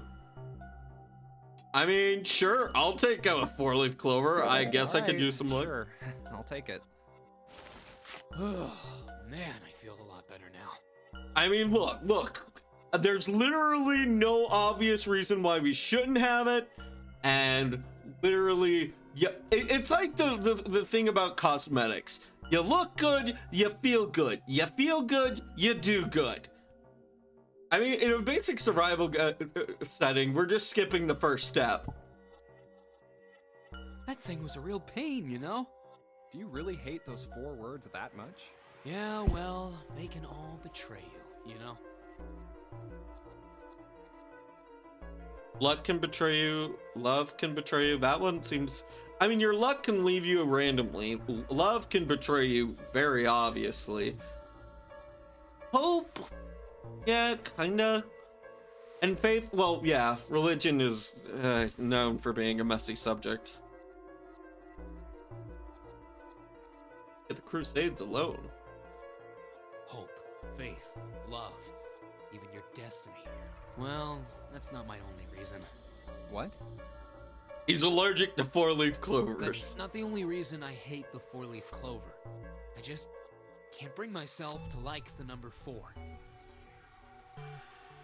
His number is 3. And she is a 4-leaf. Her number is 4 and she's clover. Okay, that seems interesting. Let me jot that down. Oh, wait, I have to get on the paint layer. There we go.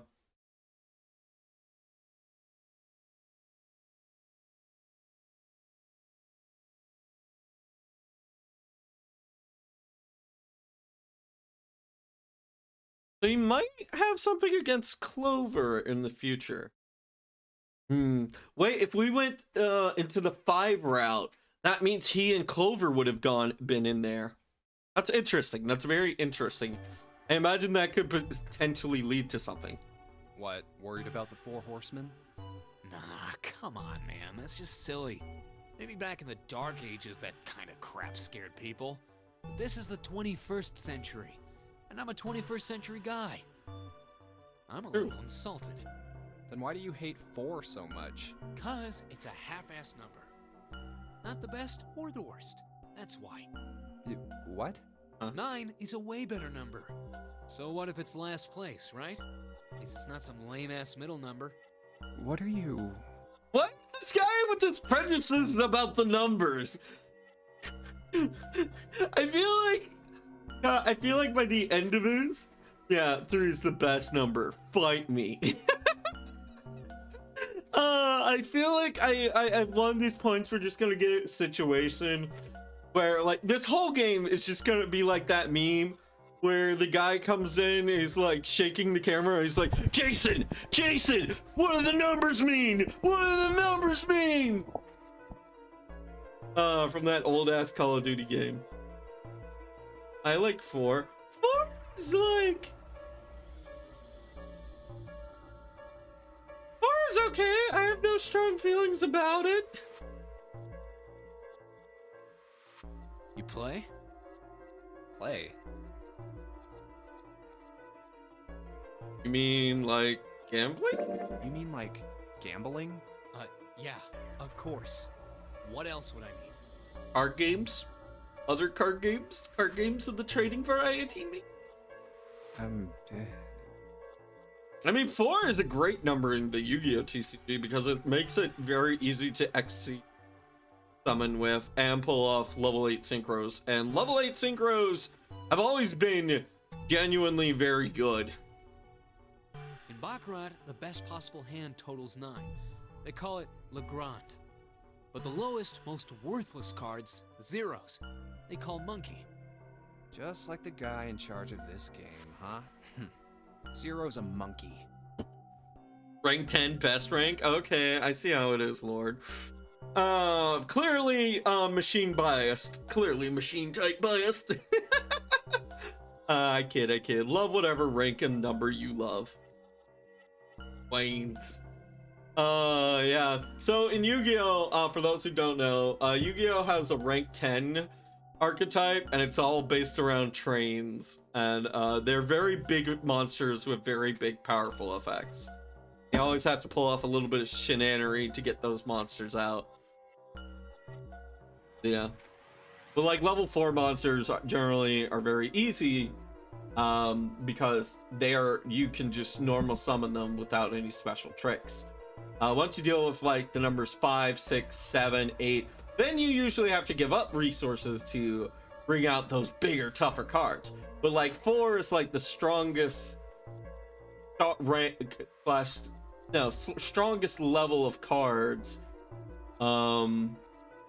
that you can bring out without having to sacrifice. I hope I explained that in a way where even non-card players will understand. What?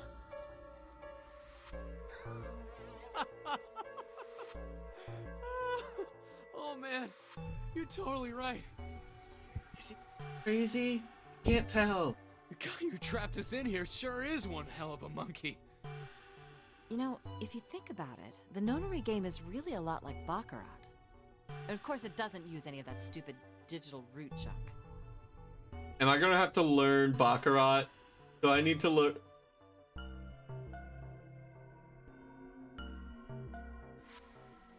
I feel like I'm gonna have to learn Baccarat.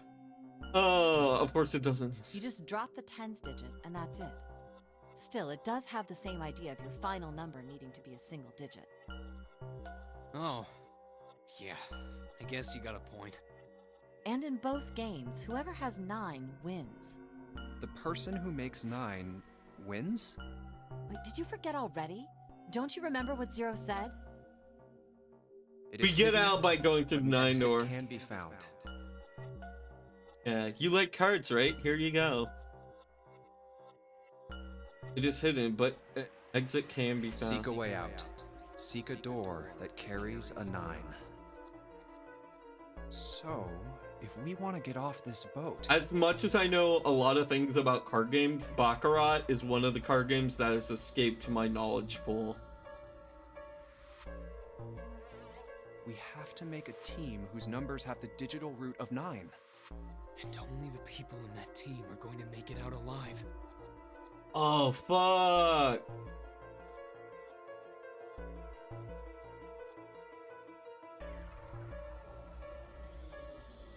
A lot. Of I just course. realized. That's why it's called the Nonary game. What? Huh? She's played before? You don't know? Nonary means something derived from 9 or base 9. It's derived from the Latin prefix nona, which means 9. While we're at it, the prefix for 1 is uni. You know, like the unicorn, the horse with one horn. 2 is bi, like binary. Binary means composed of 2 parts. 3 is tri. I'm sure you've heard that one play. Bicycle. Like trio, triple, and triangle. After that, you have quart, quinty, sext, septum, and so on. Yep. Sadly, I only know septum from Skyrim. And of course, the prefix for 8 is octo, like octopus. It's called that because it has 8 legs. Get it? I see. So then Nona means 9. So, how many of us are trapped on this ship? That'd be 9. Well, 8. And what are the bracelet numbers we have? 1 through They 9. go from 1 to 9. And our time limit? How many hours did we have? 0 said 9 hours. And finally, to get out of this ship. We get it. We get it. Like, the guy is obsessed with the number 9. We need to find the door with a 9 that's hidden somewhere in the ship. By making a team with the digital root of 9. And there you have it. The number 9 is everywhere in this game. He's got a real theme of 9s for this whole thing. No wonder it's called the Nonary game.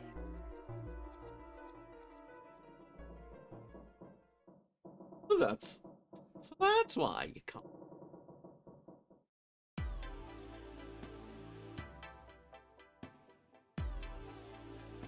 So also you get a multiple 9 by any number adds 2 9. Yeah. I remember learning this math trick.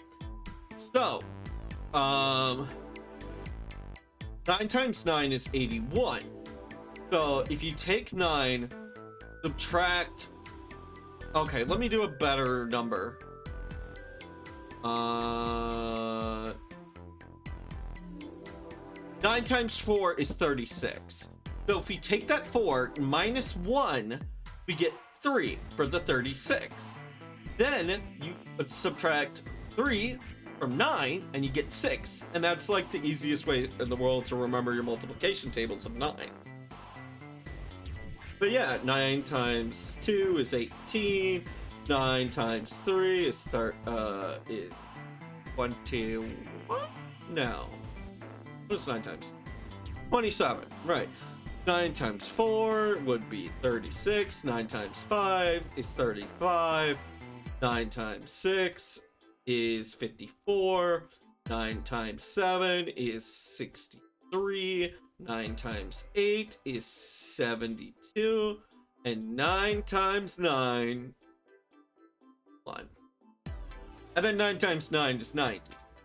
I mean, 9 times 10 is 90. Yeah.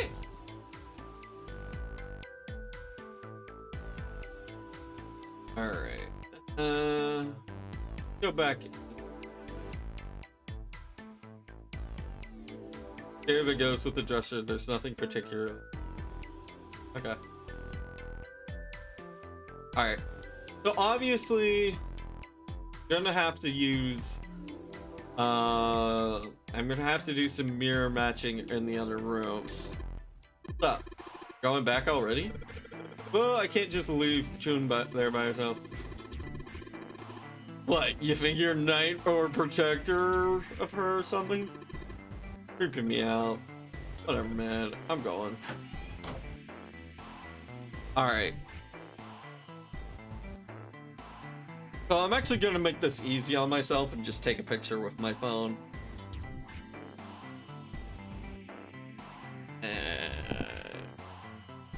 Voila. I have the image pulled up. Obviously, we're gonna want to go back over here in the room on the other side. I'm gonna go check up on them. Huh. Tile with a black and white pattern on it.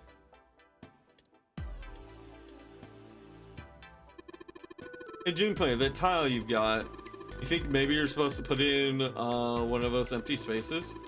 That means the power does kind of look like the same, doesn't it? He's right. I think so too. But if that's the case, you're gonna need to collect all 3 tiles, right? Don't you think we should collect all of them before you start putting them in? Fine.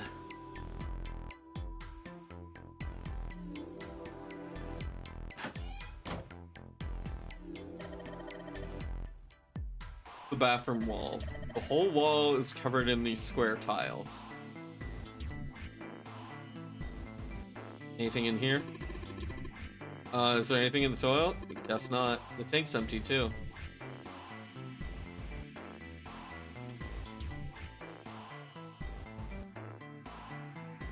Curtain rod running along the ceiling. Let's put that shower curtain on the hooks. Try spinning out the curtain. Oh, what do we have here? There's a hole. What? That's pretty obvious, people. Somebody's really dedicated. Well, with a hole this big, you gotta wonder, maybe they wanted to be caught. Maybe there was gets. You saying maybe the one getting spied on was into that shit? Maybe they were into like those home invasion fantasies. Home invasion, interesting, I see. You two are real idiots, you know that? Thank you, Lotus! Obviously, this is supposed to be a perspective to looking at the tile wall behind us. So that'll highlight one of the tiles.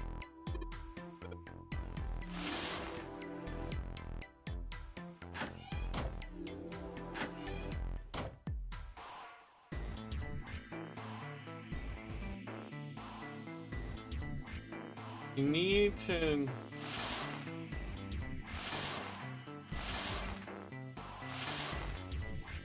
Oh, what? I want it to stay open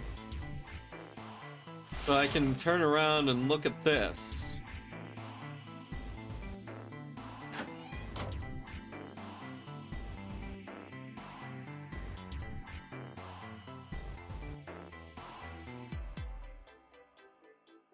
Says I need all the keys before I go back. Oh wait, the table itself. Table. I feel like I might be close to something. Try spraying the curtain. Okay. This is good. There we go.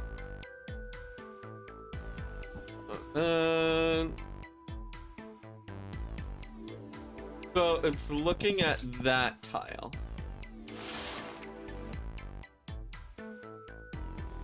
Walls covered in square tiles. They've got geometric shapes on them. Oh, wait. I bet we have to check the tile in the other room. Okay, so what? Right, so you figured out the product easily. Okay, so what does that mean? If you miss her so much, why do you don't have to keep coming back here. That's not at all what it is. God fucking damn it. His game is teasing me so damn much. Just being in a bridge. I'm just like being a bridge between the bridge. Uh-huh.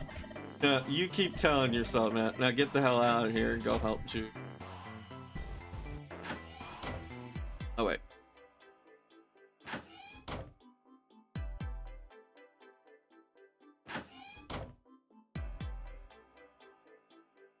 See if there's anything. Huh? This tile's a little loose. I think I can get under with my nails and... Ha ha ha! Big, I am so big brain.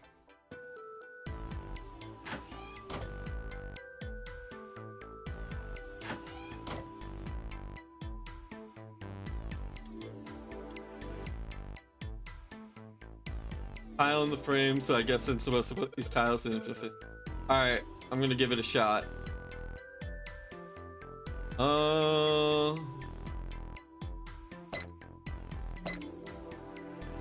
Well, these two around.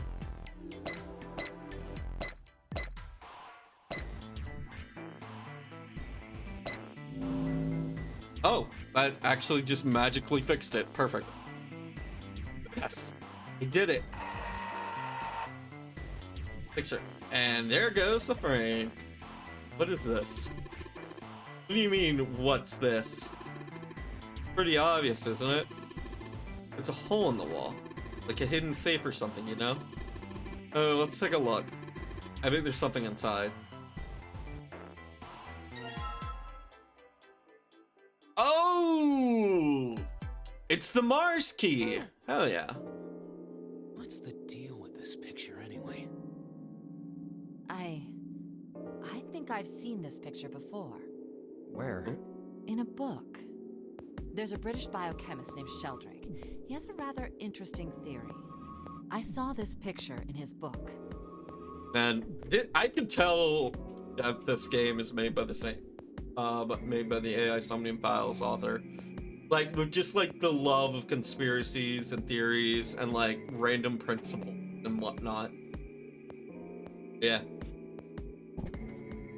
I saw this picture in the What's book. this interesting theory? Morphogenetic fields, which relies on the theory of morphic resonance. Morphic resonance? Man, I can't deal with this. Just listening to you talk about it is giving me a headache. Oh, come on. She barely went into any detail. Obviously, it's the process of which Mighty Morphing Power Rangers morph into their Power Ranger forms. Obviously. It's not a difficult concept to grasp. In essence, he states that the shape of living organisms and their behavioral patterns are transmitted through a field not visible to the eye.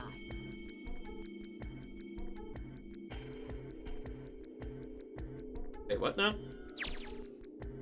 In essence, he states that the shapes of living organisms and their behavioral patterns. So the way they look... Oh, I'm sorry. Their shapes and behavior are transmitted through a field not... What part of that isn't difficult, exactly? All right, how about this? Theory of the telepathic mechanism. Telepathy? Yes, telepathy. Well, perhaps not exactly telepathy, but it's close enough for a simple approximation. Are you serious? Telepathy? Who do you think we are? Kids from the 70s? I can't believe someone would actually do serious research on something like that. Yes, I agree. I read the book, but I can hardly say I understood it. I'm in no position to defend or condemn anything it said. It was probably just someone latching onto a statistical outlier from some study and turning it into a ridiculous theory. Her voice actor sounds familiar. Not exactly sure. There's no scientific merit to any of it, I'm sure. But even so, Anyway, I saw a picture like that one in his book. Hey, what do you think this picture looks like? What do you mean? Isn't it just like abstract or something like that? It's just black and white scribbles. There's no meaning there. That's it. What about you, Junpei? Does it look like anything to you? I guess it looks like... A man's face, a koi, a dog, a small boat. Damn it! Oh yeah, she's done a lot of voices. Okay.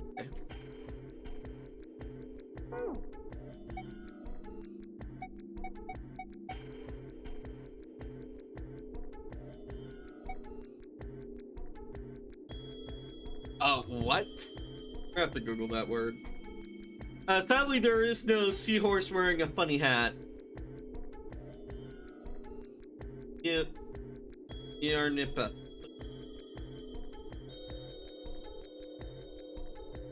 Okay. All I'm seeing are a bunch of memes of nonary stuff, so I'm guessing it's not really anything. I don't see a small dog, I don't see a koi, I don't see a butterfly, I don't see a man's face. I'm telling you, if you want to know what it is, just pick it. Sure, let's go with that. A Funya-Rimpa. Oh, I mispronounced that completely.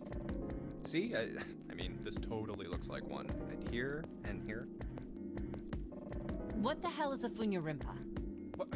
What do you mean? What the hell is a Funya-Rimpa? You mean you don't know? You don't know what a Funya-Rimpa is? How the hell would I know? How could you not know? God. That's practically blasphemous. Oh, say you're sorry. Apologize to the Funya-Rimpa. Goodness, you are such a Junpei, are you just screwing around? Forget it. I'm just gonna tell you. This is a dog. See? Like this.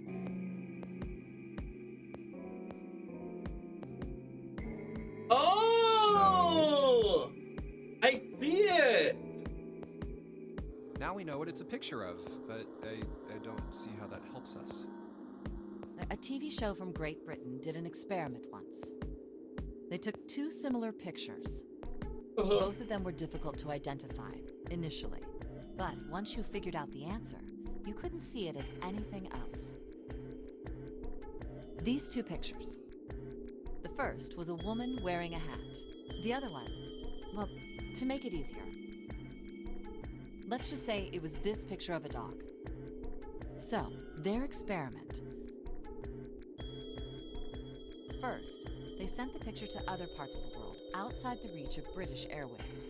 Okay. To Ireland, the US, Africa, Europe, etc. Yeah, this actually works. All I see now is the dog. Yeah, even after this much time from playing the game. I mean, I see it now, but I also see a demonic seahorse wearing a hat. Wearing a funny hat. To Ireland, US, Africa. In each country, they gathered a number of test subjects. Roughly 1,000 people. They were shown the two pictures and asked, what does this picture look like to you? The results weren't really interesting on their own. 9.2% of the people saw the lady in the lady picture. 3.9% saw the dog in the dog picture. Then, 2 days later, they aired a new program on their show. During the 30-minute show, they broadcast the dog picture and its solution. The audience was estimated to be 200,000 people. After the broadcast, it was a safe bet that the number of people who knew the solution to the dog picture was at least that many. After another 2 days passed, they gathered more research subjects from areas outside the reach of British TV and radio. This time, they only found a sample of roughly 850 people. Naturally, none of them had participated in the first test. They were, however, given the same tests and the same two pictures. The results were startling. 10% of the people saw the lady in the lady picture. The previous test sat at a 9.2% success rate. Not much of a change statistically. The dog picture, however, produced a very different result. The percentage of people able to successfully find the dog, it went from 3.9% to 6.8%, a very significant increase.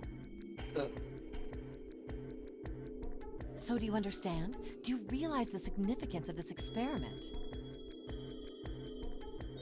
Wow, science! I mean, I may be just lame brain, but like 3% doesn't really seem like a huge increase. Doesn't really seem super significant, but fair enough. I mean, I guess it just depends on what field you're working. Like, that's just like perspective. So like, it's like, if I told you, take for instance, swim times and movie lengths. If I told you I was able to shorten my movie by 1 second, it would be like, oh, it's a fun. I don't really give. But if I told you I was able to adjust my my lap time, or like I was able to shave off a whole second in like my 90-meter dash, that would be absolutely crazy. That would be absolutely insane. I guess it is just a matter of perspective. Once you have like enough data of that field, you can really see like like it's just you get what I'm saying. You get what I'm saying. Oh yeah. I guess I don't really see the drasticness. I mean, I guess I just don't have that much of a perspective, that much like to go on with that field. So do you understand? Do you realize the significance of There the was no way the second group could have seen the picture. They lived far away from Britain and couldn't have seen it. But even so, it was only the success rate for the dog picture that went up. Why? How did that happen? What does it mean? People like seeing dogs. Oh, wait, does this have something to do with that field? Or whatever it was that you were talking about earlier? A field not visible to the eye. So, if more people know the answer, then that information will pass through the field. Oh. This is kind of reminding me of the standalone complex from Ghost in the Shell. Where people of no connection whatsoever will start to approach the same, will miraculously like sync up and proceed to do the similar task or action or goal as many other people, even though like they are completely separate and unconnected.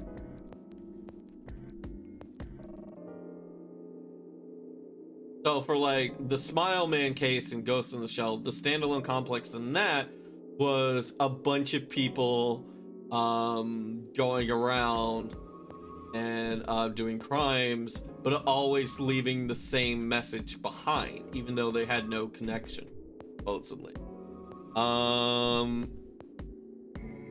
And another previous example, there was one where the individual 11, right, the individual 11. In that scenario, a bunch of people, even though they had no previous connection, after reading a book, they all read the same book, but for an inexplicable reason, they all decided to meet up at the top of this tall building and commit suicide. All except for one. But yeah. Huh.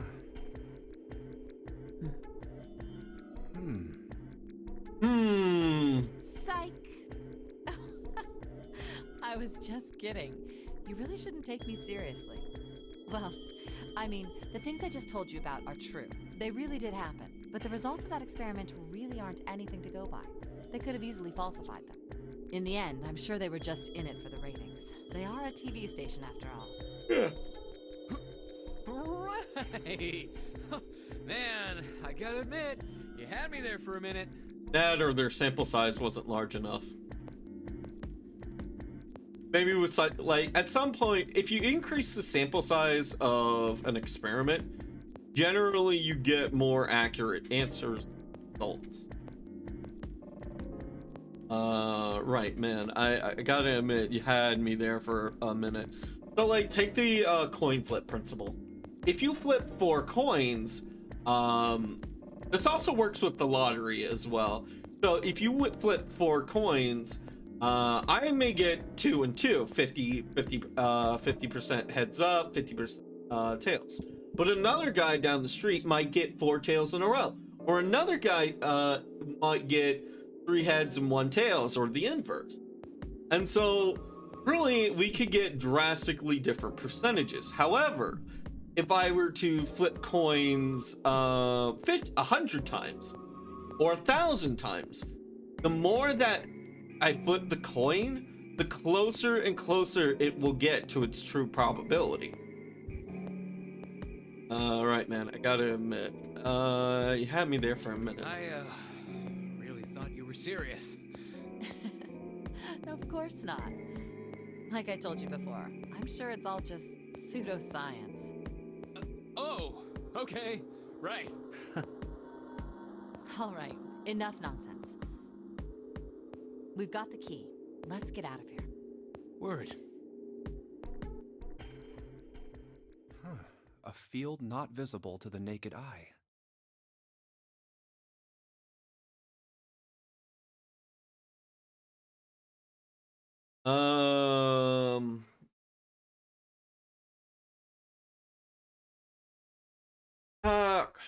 What was it? I'm trying to remember something. So, like, I'm guessing this might be the main theme for this game. With AI Somnium Files Nirvana Initiative, that was the whole thing about that was achieving moksha. Nirvana. The game before that was all about alternate universe, that nature. So I'm interested to see what they're going to do with this game. Morphogenetic field.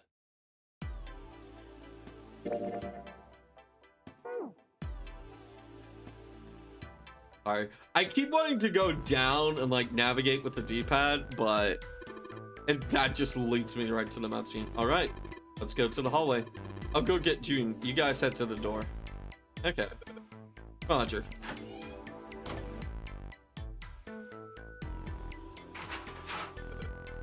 Yes, it unlocked. Good job, Junpei. Good, now we can get going. Come on, what are you guys standing around for? Let's get out of here.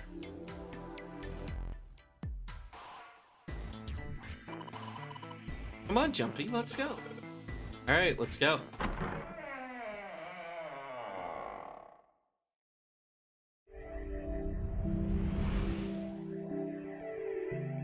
We've been streaming for 2 hours and it hardly feels like any time has passed. Oh, another hallway. Feels like it's only been like 45 minutes. Come on, open! It's not going to open because you rattled it, you know. Damn it! Look You over never here. know. You never know. Sometimes construction workers slack off.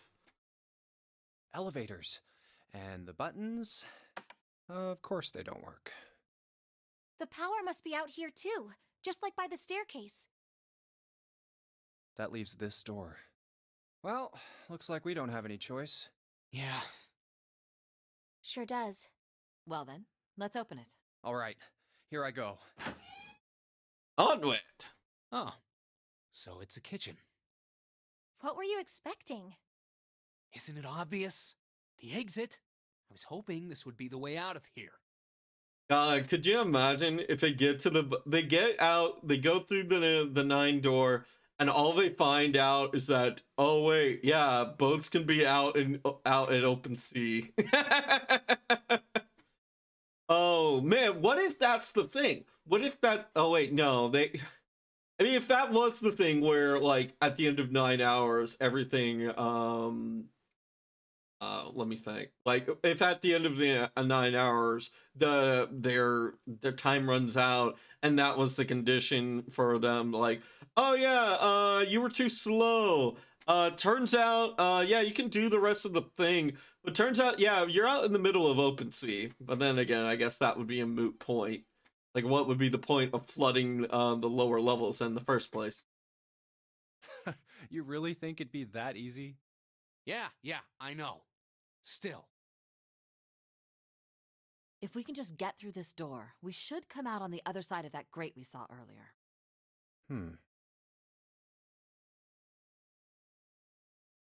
Keep it. No good.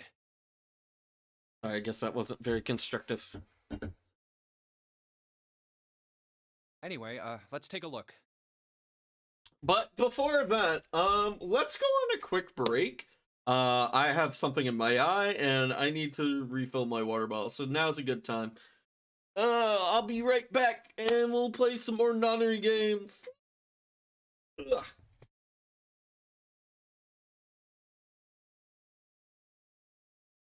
A night sky full of cries, hearts filled with lies.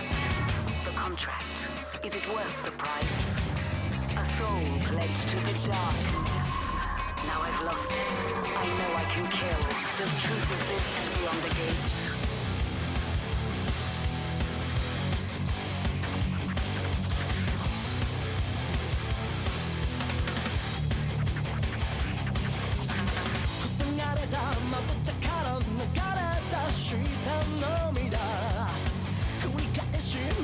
もらう最後地のかけろ Don't want anything anymore I don't feel the way as before 絡めた一つの胸の隙間で欲しがるだけの乾いたこの体が汚れた指先で夜を裾に込んでちぎれるまで君をこじ開けて浅い眠りの中剥がれた想いがきしむ何もかも今は全て消し去れた So we rise, close your eyes, down for it, hold inside, just howling in the shadows 絶え間なく降りしきる雨に打たれながらしがみつくその背中に深く爪を立てた Don't need anything anymore I don't see the way as before 誰かの触れた夢の続きを遮るように閉ざしていた心が汚れた指先で何度も抱き合ってあてどなく君を手繰り寄せて淡い記憶がまた残した痛みに滲む手に入れたものが全て過ちでも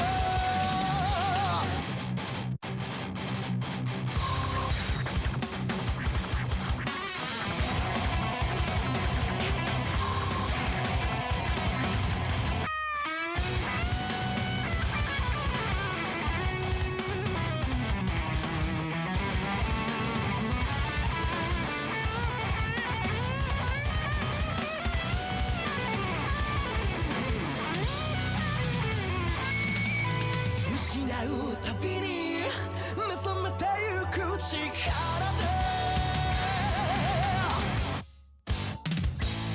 汚れたこの翼が夜を注ぎ込んでちぎれるまで君をこじ開けて浅い眠りの中剥がれた想いがきしむ何もかも今は全て消し去れたの So we rise, close your eyes, down for it Give me sight, see inside, I'm calling Take a bite, night by night, down for it Hold inside, just howling in the shadows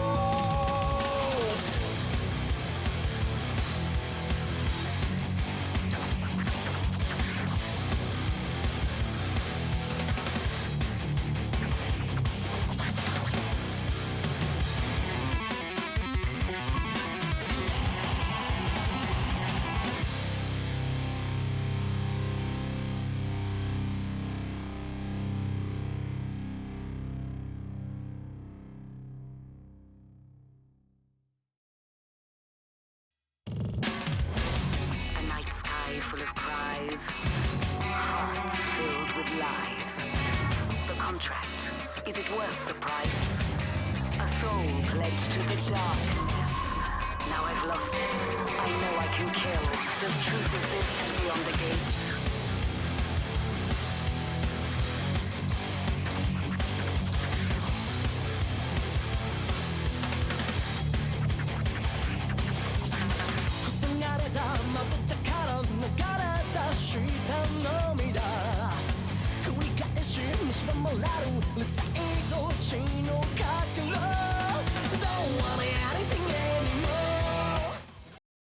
We're back. Sorry about that. I hope everyone got their stretchies, their walks, and their whatnots. I managed to walk around a bit and use them. But yeah, anyways, right back into this puppy. Hey. What's that? Matt, did you guys not find one in your room? Garrett.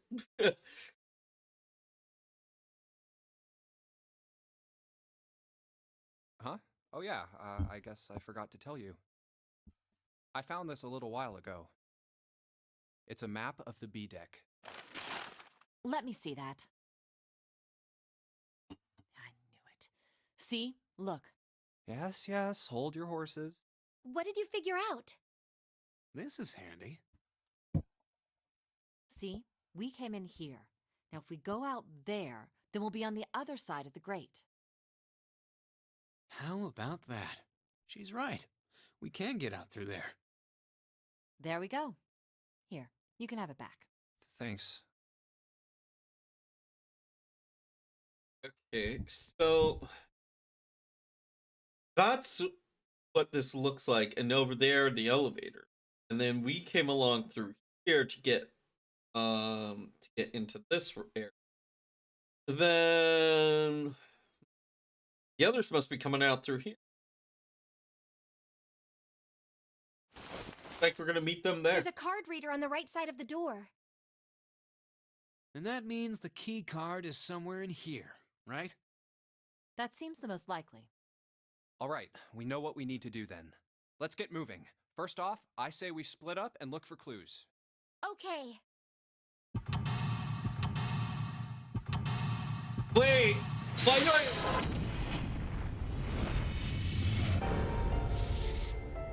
Why do I remember that? Why do I remember those sounds? Those are very AI Somnium File sounds, aren't they?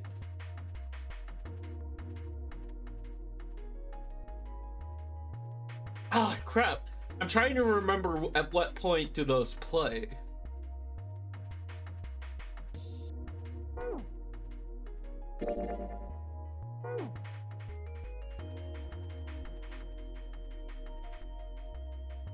Let's look in here. Safe. Play area above the button. Alright, this. I bet that unlocks this, and then, yeah.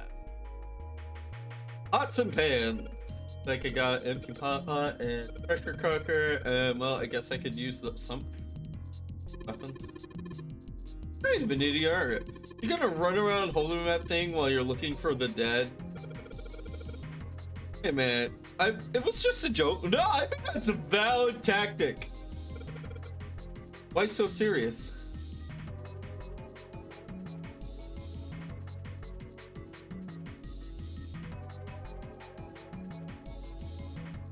What's this here? A voucher. It says appetizer 9, meat dish 10, soup A, C dish F. We're gonna have to fill out a menu.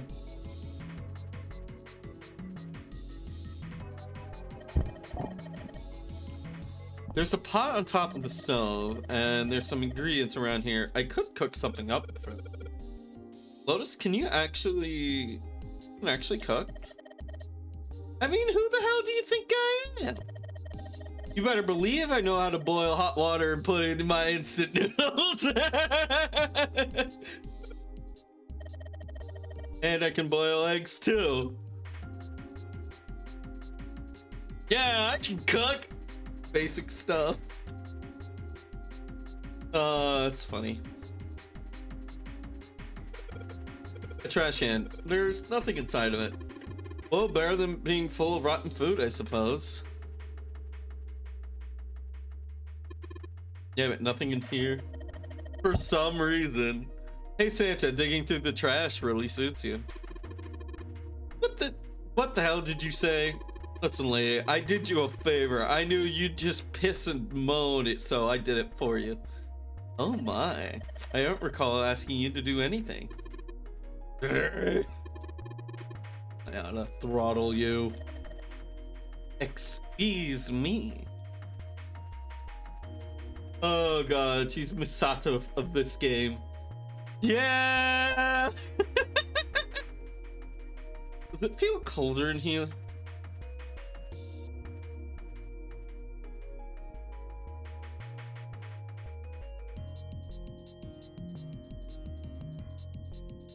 Maybe this is a table for preparing food. There are plates everywhere. Okay, so one thing that I will say, if this trend continues, this game is actually better than AI Somnium Files in the one way that was my previous biggest complaint. And that is, clicking on random shit actually constantly has worthwhile things to say about it. Rather than AI Somnium Files, where I got to a point where I just stopped clicking on random things because I kept running across so many things that were just wasting my time with. It's a sofa. Full stop. Like, I click on a sofa and it says nothing about the sofa. This is already like doing way more consistently. Like, I haven't run into anything that's like just a waste of my time yet, which I appreciate. Although I do absolutely love AI Somnium Files, that is my one and only gripe with it. And it breaks my brain hurt, but it hurts so good. Alright. Going, do you think this was all part of Zero's plan? Probably. Kinda hard to believe there's a chef on board somewhere. Yeah, most of the dialogue you get when clicking on is either funny or important. I appreciate that. Like, if you're gonna do that, if you can't think of anything for said item, then don't let the player interact with that item. Don't waste the player's time. Oh, a countertop. Rolling pin and a colander here. Nothing useful. Big thing back here.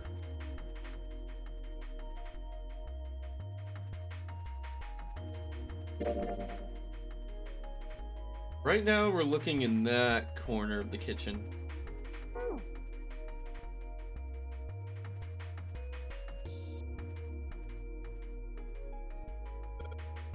Wow, this looks like it was made out of silver.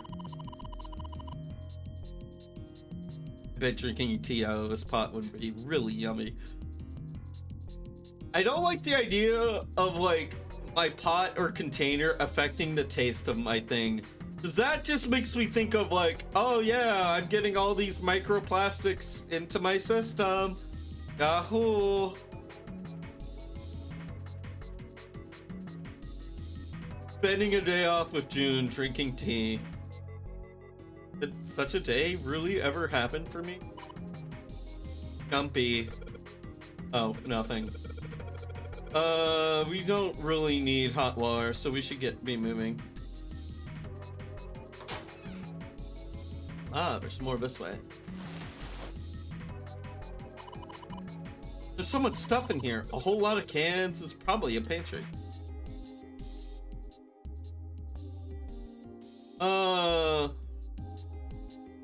Beer cans lying in every shelf in here. Wooden boxes, second row though. Man. Man, I found the pantry, but there are no pansexuals in here. I feel lied to. Cheese. And one random bottle. Well, you won't starve here, I guess. Only 9 hours, though, but you'll still won't want a meal. Hey, there's something behind this cheese. You're right. Why don't we move some of the other cheese? All right, time to move it. June and I need to look behind. There's a little green bottle back there. Bottle of oil. All right, we're collecting clues. We're collecting cheese lined up on a shelf. This is Gouda cheese, most famous Dutch cheese. Oh wait, she wasn't making a pun. Never mind. If you cut open, if you don't cut open the casing, it usually won't go bad. So you can store it at room temperature for quite a while. So we can eat this? Likely. Yeah, I had to learn the hard way that you can't just keep fish in a refrigerator for it to stay good. If you're not gonna eat it immediately, leave it in the freezer. I wasted a good batch of like raw fish doing that for in trying to learn how to make decent sushi. I'm not hungry at all. I guess that seems super obvious for most people, but yeah, I agree, Lord. I agree. Most of the time, you really want to use that shit fresh. And if it's been a while, I'll probably like boil it a little if I reuse it. If I use the stuff I have in my freezer, I'll probably boil that a fair bit before I actually cook it up. I guess it's hard. Well, I guess not cook it up, but like serve it up. Although I guess you do serve the. I don't know. Why am I being so hung up about this? You know what I mean. I guess it's hard to get hungry in a situation like this.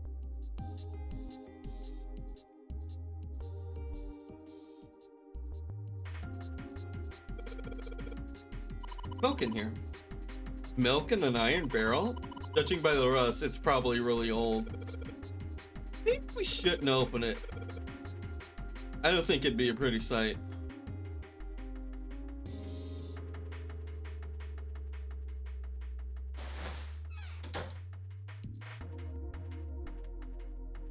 Here. Oh, milk, but tastes like rusty metal. Great. Ugh. Sounds very grating.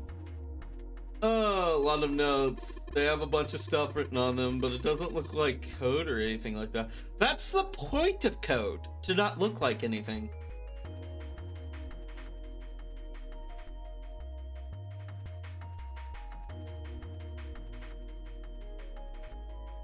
Trying to maneuver around so I can get...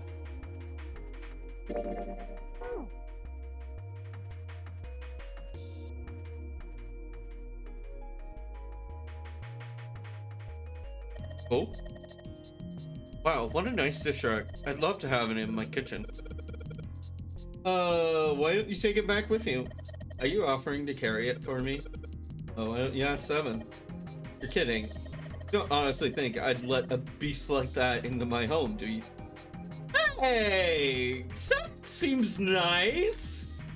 You haven't done anything beastly yet. I mean, honestly, I think 7's secretly a detective at this point.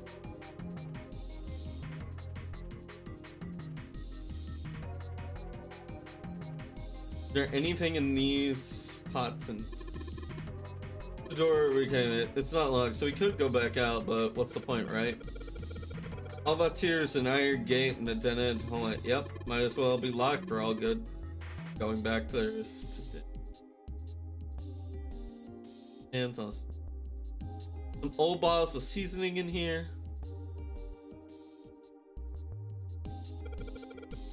Bunch of wavy rings on this plate. Plates are for serving meat. You really are ignorant, aren't you? Oh, it's not like I need to know this crap. Gee.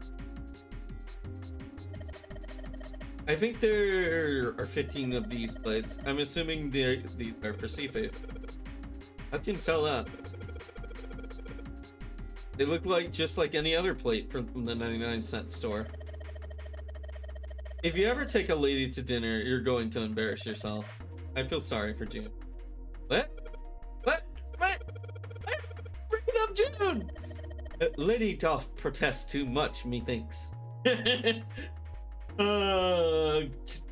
his plates at IKEA, relatable. Yeah. To be a homeowner and start decorating. What a dream.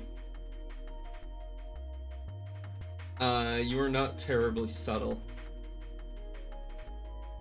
Meat, sushi, these 1, 2, 3, there's 10 of them.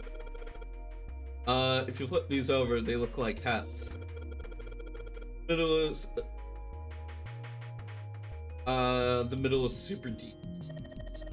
They're soup plates. They're made that way so the soup doesn't smell. If you ever get out of here, you should treat yourself to a nice dinner out. What makes you think a poor college student has the money to do something like that? 9 plates. They look pretty expensive. There, these are plates for appetizers. Remember, appetizers usually come on square plates. Okay, well, excuse me, princess. And this, the voucher at the end of the counter. This voucher doesn't match the number of the plates on the table. 9, 10.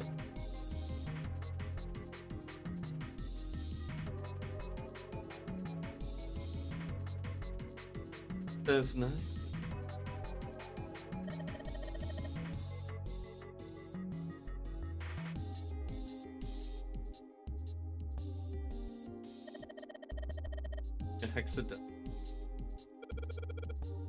Hexadecimal, it's a number system that goes 8, 9, A, B, C, D, E, F, 10, 11.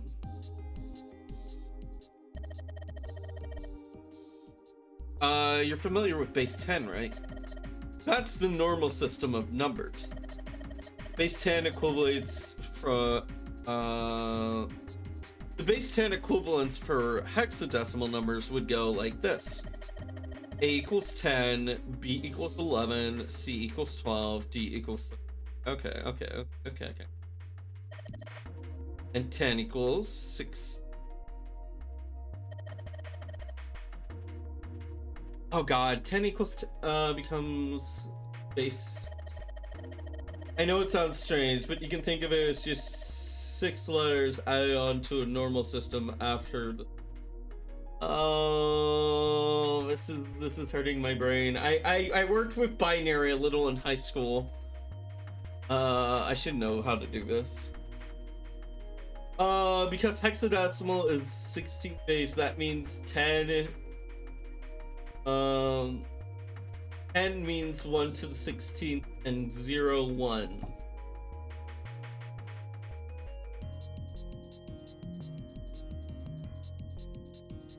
I feel so dumb right now. I learned this, but I can't. Okay, because hexadecimal is base 16, so 10 means non-binary people when you have to teach them hexadecimal. This bi little lizard can't figure this shit. Alright. No, I figured the song, by the way. Hey, thank you. Yeah. Alright, I know it sounds strange, but I think there's so A equals 10, B equals 12, C equals 12. A 10, B 1, 2.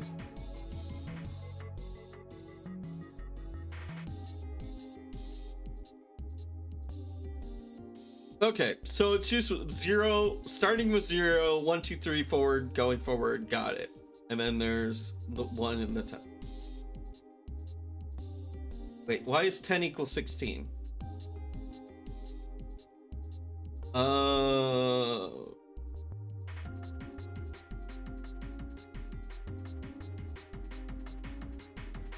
They really just put it wherever they wanted into this DS game. It's great. Yeah, it's great.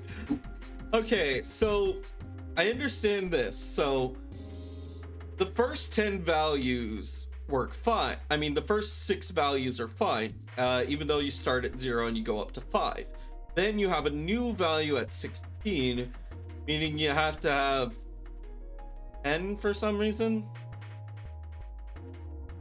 Don't think I get it. Hexadecimal. I wonder if it's some kind of... Yeah, maybe. I told you about hexadecimal code earlier? Yeah, of course I do. No, I do not!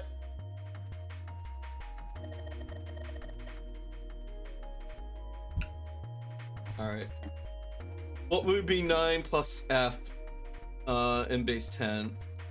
A, B, C, D, F. A, B, C, D. Wait, no. A, B, F.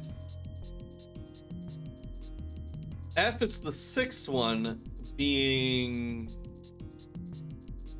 16. 9 plus 16 is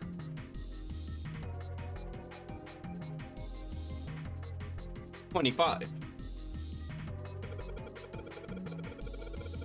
Oh, never mind. I'm dumb. It's 15. Right, because you start it to 0. Fuck. So 9 plus 15 would be 24, right? Right. Good job. You really are a fast learner.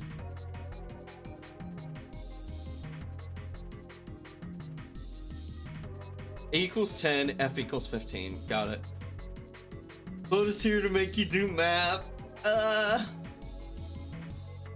Once you hit 16, it's 10, so 10 equals 6.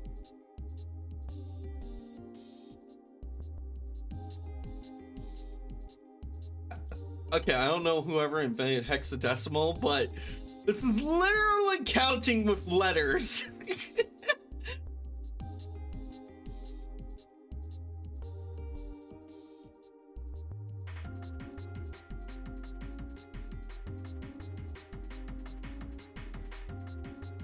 Nine is 9, even in hexadecimal for the decimal. There are 10 soup plates. 10 is A in hexadecimal. Honestly, this part helped me out when I had to hex edit something years later. I don't know why they would have you do that, but good for you. God, I hate this. There are 15 plates of seafood. It says F on the voucher.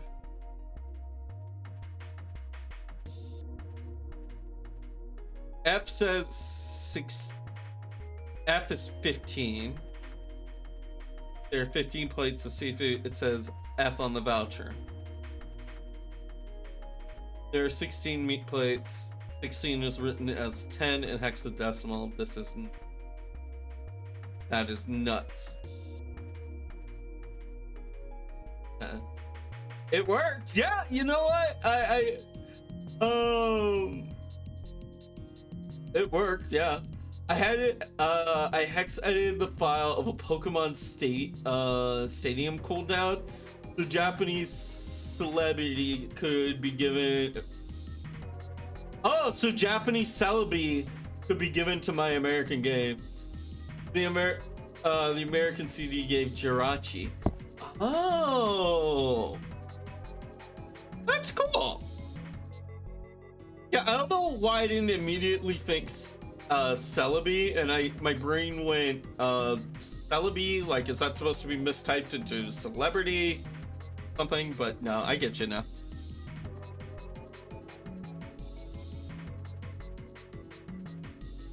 F is 16. Silver pot here. So we have this.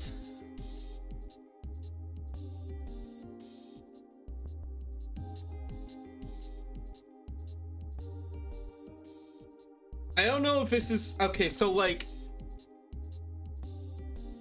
most puzzles work like this, to my understanding. They're basically converted into two parts: a key and a mechanism. Use the key to modify the mechanism correctly, and therefore you get your solution. Right now, I'm not sure. I think the plates are. I'm not sure how. I'm not sure if the plates are a mechanism or if they're a key, and that's what I'm trying to figure out. I feel like that it's something people have already figured out and they already know how it goes and whatnot, but so like they might have better terms than mechanism and key. That's just like how it works in my brain. Might be actual official term. You know what? I found it.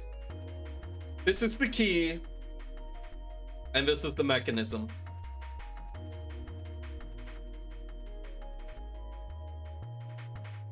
Now I gotta understand the key. So if it's a 4-digit input,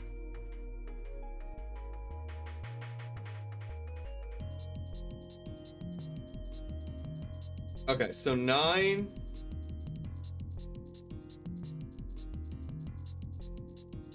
Wait. Here.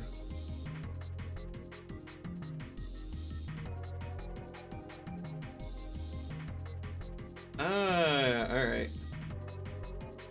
So that only gives the values of 10. So 9 is 9. 10 is A.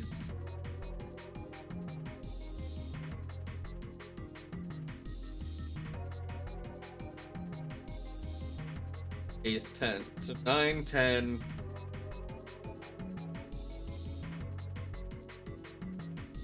9, 10, 15.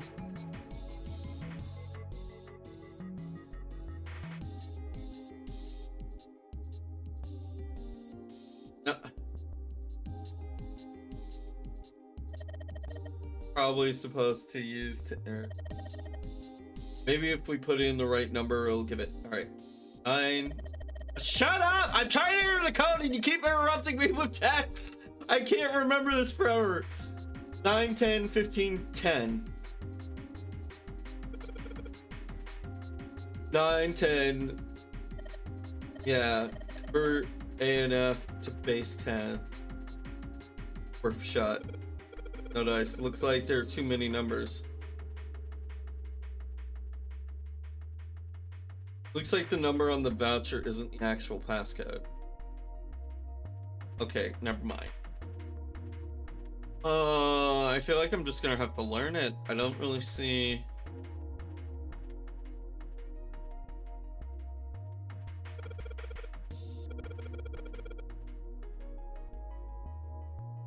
Odd.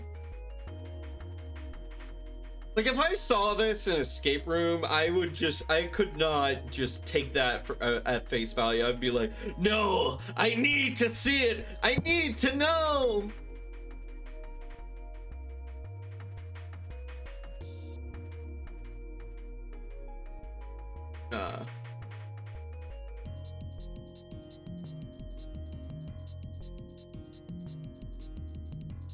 Table is for preparing food. There are plates everywhere. My first escape room, I was thinking about this game. I mean, my team won. Hey, that's good.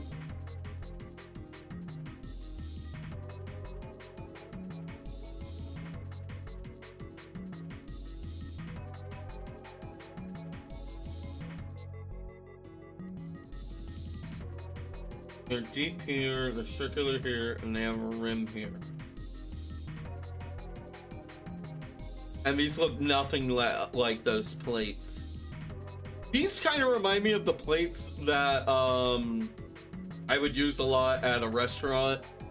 I used to work at a restaurant over here. It was kind of like think like a Subway mixed with, but for Mexican foods. So like you picked out whatever you wanted, like a Chipotle, if you ever heard of that.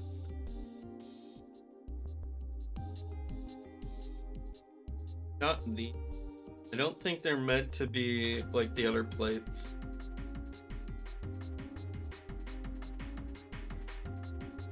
So I have. Maybe this is the key, and I need answer, and I need a mechanism.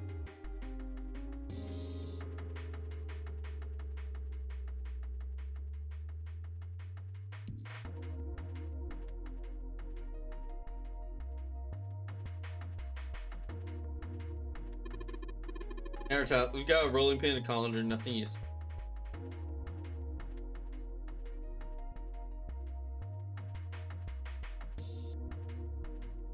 Brackets filled with plates and cups.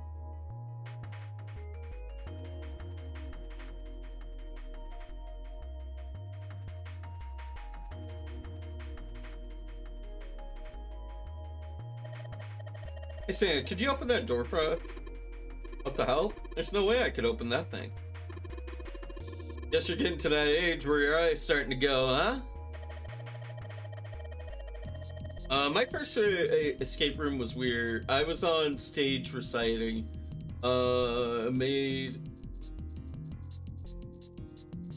escaping awkward. What is stage reciting? I've never heard of that.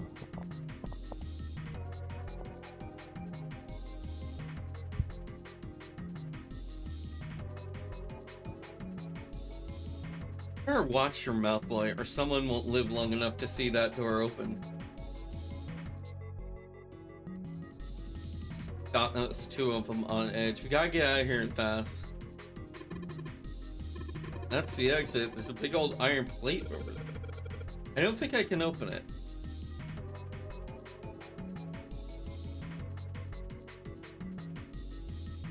Oh. Yeah, just dragged out. The bolt is rusted in place. It won't budge, of course. Maybe if I use some oil on it.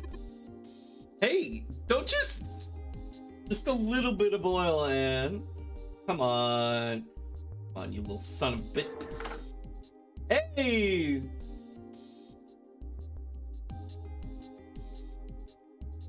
Haha, yes, I got you, you little bastard. You did it, Jumpy. You're so smart. What's in here? It's cold in here. What is this place? Or it's like the meat locker. Blind. It's a freezer. Oh, no way. That's way too cold for me. I'll freeze solid in seconds. Sorry, but I'm afraid I'll have to pass on this one. I'm going to leave the rest to you. All right. Oh, whoa. It's really cold in here. Hey, you don't need to be in here. You had a fever just a little bit ago. You should stay outside. We got this. This guy. No, I'm fine. My fever's gone now. But... Huh?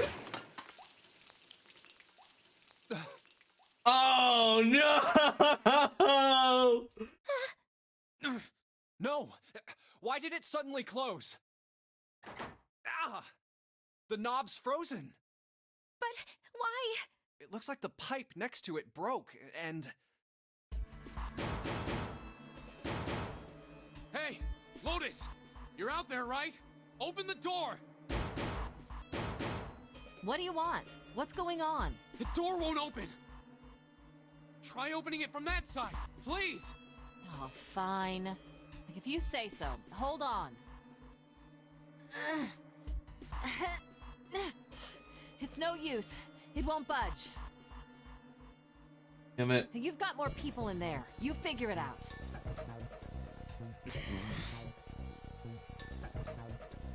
Oof. Yeah, wow, no one is stressed for it. I mean, June looks kind of good. She's at least got a scarf, long clothes, and like... What would you call leggings for hands?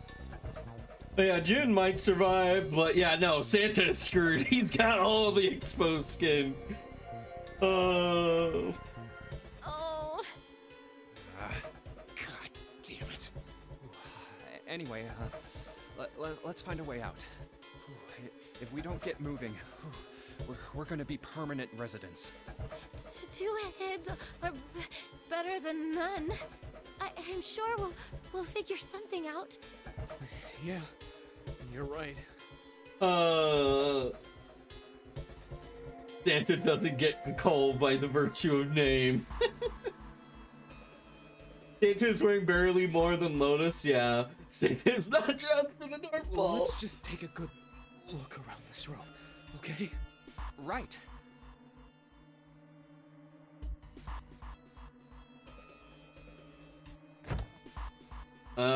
Some meat, some produce. Oh, dry ice! That shit burns! Dry ice is just frozen carbon dioxide, right? Yeah, it is. I wonder how warm it has to get for it to turn back into gas again. Hell if I know. How is that gonna help us anyway? Oh, well, I figured we might be able to use it to get out of here. Carbon dioxide sublimation point is negative 109 degrees. And you know this how, June? Any warmer than that, and it'll turn into gas. Any lower, and it becomes a solid. Oh, how do you know that? Despite my looks, I'm the the queen of random knowledge. God damn it. You I'm sorry, but I would be so dead in a situation like this. Because, like, I constantly flub up words and whatnot. And so somebody would be thinking, like, oh, Dragonic was about to say something. He was about to reveal a secret that he didn't want. I shouldn't trust him. I should stab him in the back at my very next opportunity. I'd be fucked. But yeah, I can't tell if she's like, oh, she just fucked up her phrasing, or is just really cold and just couldn't speak, or maybe she was about to say something that she didn't mean. Who knows? Looks bad to mess up when you're showing off. I'm just gonna chalk that up to it being fucking cold. Oh, you're so cold your mouth's going numb? Yes, that's right. You're just doing that on purpose, aren't you? Come on, guys. Don't you think that's kind of weird? I wonder why it doesn't turn into a liquid first.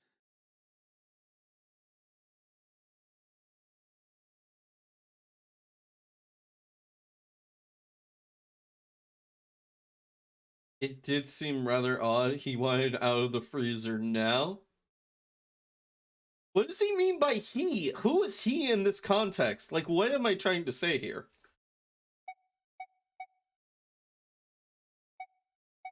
It did seem rather odd. It is kind of weird. It's describing Junpei. Oh, in third person. Okay, that makes more sense. It is... But it can turn into a liquid. Carbon dioxide turns to liquid if you put it under high enough pressure. Right. So...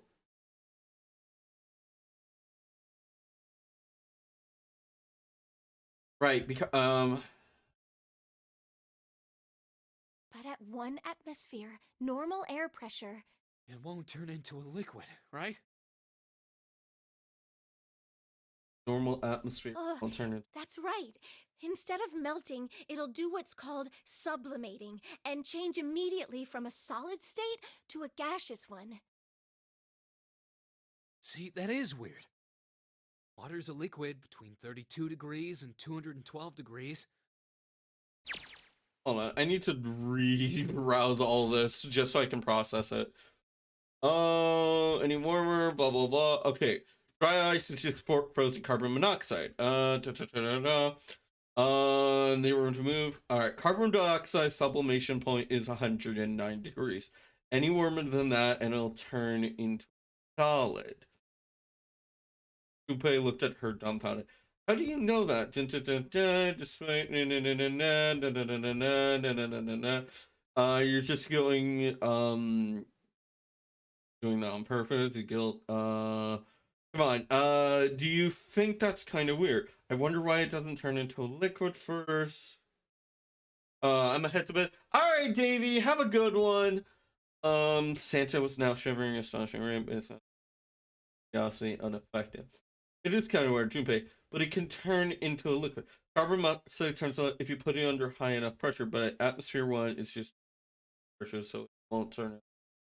Liquid, right? Yeah. Okay, cool. Good. I have that. So why isn't that the case for carbon dioxide? There's a kind of ice that doesn't turn into liquid when it goes above 32 degrees. The thing. Not Cleopatra. Amun-Ra's tomb. It didn't melt, even though it went to the desert. Huh? I heard about it. Its melting point is 96 degrees. Ice with a melting point of 96 degrees? You mean there's water that freezes at 96 degrees? Yeah, well, you could also look at it as ice that won't melt until it's 96 degrees. So what's this ice with a melting point of 96 degrees called? I heard it's called Ice 9. Ice 9? Originally, Ice 9 was a made-up substance invented by a science fiction author. Ah. But recently, scientists have discovered that such a substance actually exists. Yo, that would be pretty cool. People have read Cat's Cradle, right? I have not. I'm afraid I have not. That's actually... Imagine you write something and then people, like, later on was like, yo, we, remember that made-up fictional thing you came up with? Turns out it's real. It's partially about Ice Nine. Okay. Wait, hold up. So is this thing called Ice 9, or is it water? Like I said, if the ice is over 96 degrees, it'll be liquid. If it's under that, it'll solidify. So you could think of it as a polymorph of H2O. Here, think of it like diamonds and graphite. They're both made of carbon, right? Yes. It's the reason why if you can squeeze a clump of coal hard enough, you get a diamond. It's a thing that happens in Superman. But depending on the structure of the crystallization, the hardness and structure are completely different. So you're saying normal water and this Ice 9 are like that? Yup. Have you heard the story about the crystallization of glycerin? For 150 years after the discovery of glycerin, people cooled it, warmed it. They did all sorts of things to it, but whatever they did, it never crystallized. Ah, that line. However, one day in 1920, some glycerin on its way to England by ship was discovered to have crystallized during the trip. Scientists around the world wanted to research this new crystallized form of glycerin and asked for seeds. Oh, a seed is a sample of the original crystallized substance. With a seed crystal, further crystallization of glycerin would be easy.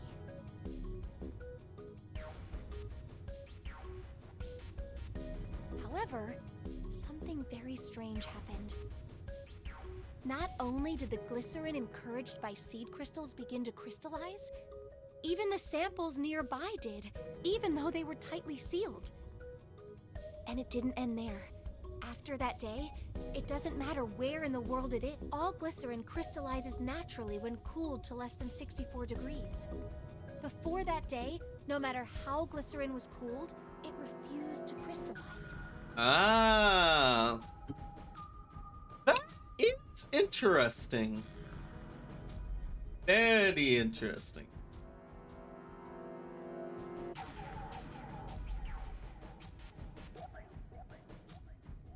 So essentially they're saying we used to think it's like suddenly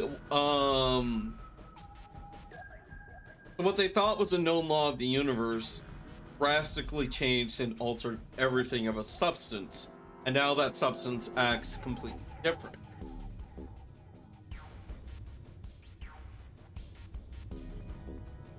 Very interesting. But once the crystallization had begun, it was almost like, how do I put it? Kept spreading like kudzu? It was almost like all the glycerin in the world was communicating. Communicating in some way that we can't sense. The, whatchamacallit? It's happening everywhere. Honestly, kinda impressed. Wow, that's pretty interesting. I forget the term for it, but the thing that Lotus talked about. What does that have to do with Ice 9? What she's saying is that it's a lot like Ice 9. What happened, I mean. A lot like? Oh, that would be bad. If water everywhere started freezing at 96 degrees? Morphogenic field. Thank you, Lord. Thank you. Man. It'd be the end of the world. At any rate, we're not gonna have to worry about the end of the world unless we can get out of here pretty damn quick. Alright guys, I think that's enough of that. I didn't think we'd get quite this far off topic. I mean, I know I'm kinda at fault here, but we can't be screwing around anymore. So seriously, I might go by the name Santa right now, but I didn't grow up in Iceland. I freaking hate the cold. So let's get cracking, alright? We gotta find a way out of here. Selfish, isn't he? Ice 9 is interesting and all, but we can discuss it more once we get out of this freezer. I don't think he's selfish. I think he's practical.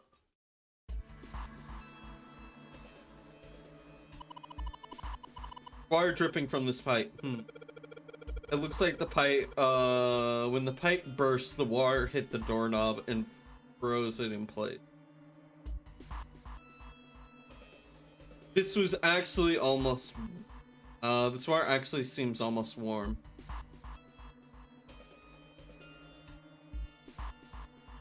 Oh.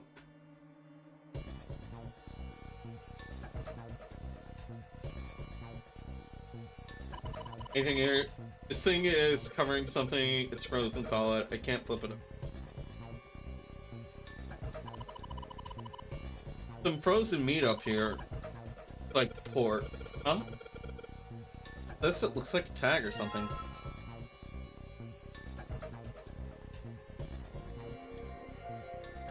Dry ice, a chunk of pork.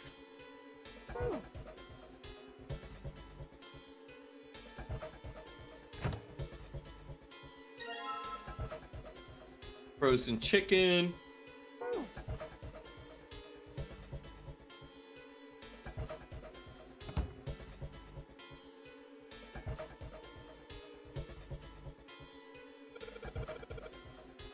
Things frozen here. It doesn't look like there's anything else interesting. Oh, what's on the floor? Water bottle.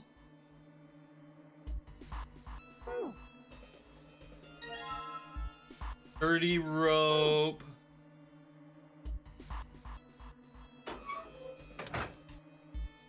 Okay, what about above?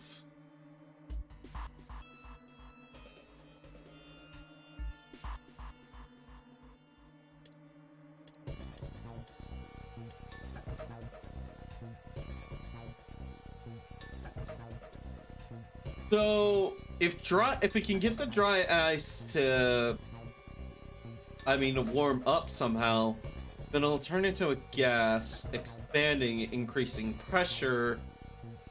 If we increase the pressure, then it itself will heat up. Covered. It's frozen in place. Can't get out. Covered. It's frozen in place. Can't.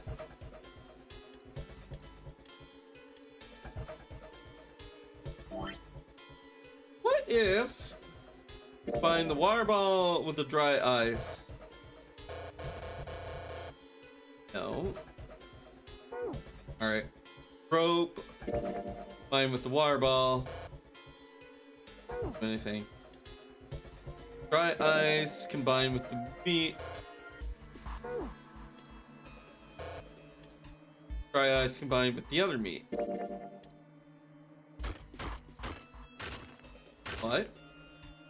Alright, the dry ice is in pieces now. Ah, okay. So we just need the chicken to be a mallet.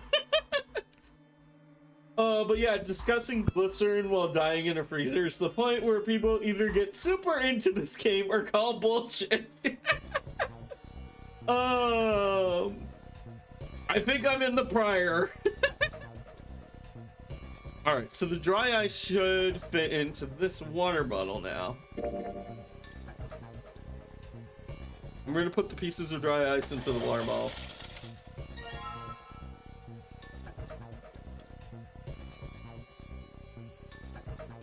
I wonder, can we use the rope to shrink down the, to squeeze in on the bottle, increasing pressure?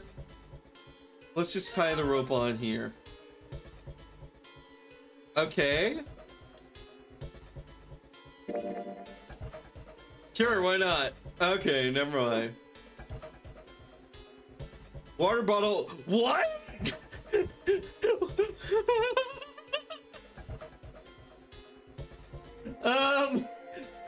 Hey! We made a water bottle bomb. Water's falling. Okay, I understand now. So we use the water on the water bottle.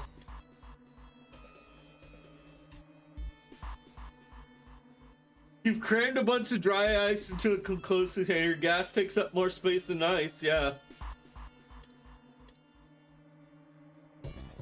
There's warm water flowing from the pipe.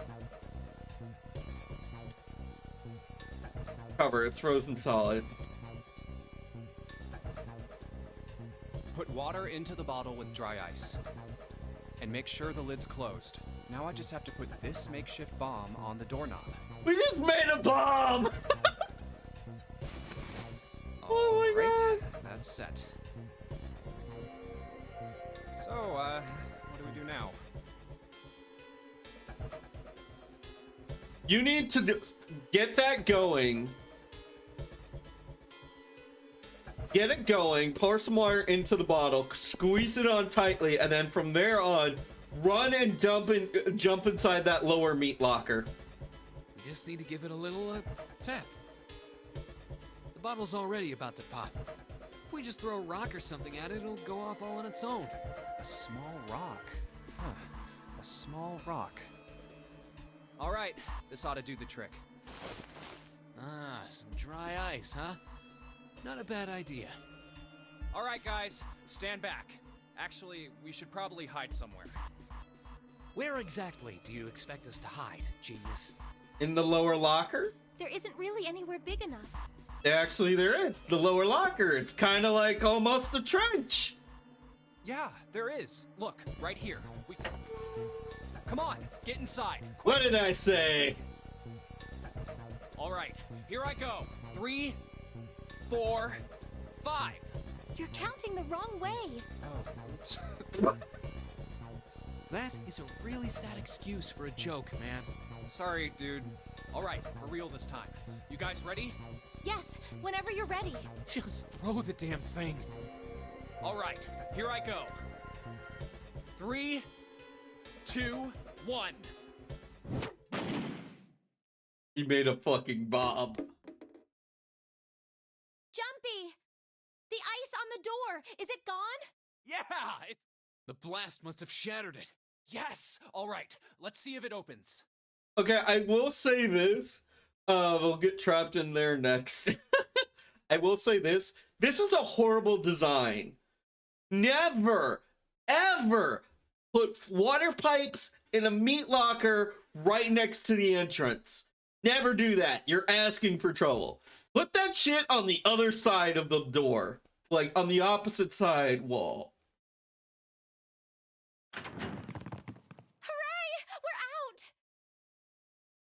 Matter of fact, just run no water near in a freezer. Just don't run it at all. Oh, god damn it! Hot, hot, hot, hot, hot, hot! Fuck! Well, you did just grab the grill. What did you think would happen? Hey, where's Lotus? Welcome back. I was starting to get tired of waiting for you guys. What were you doing? What do you mean, what was I doing? I was waiting. Lotus? The fuck, Lotus? That wasn't very,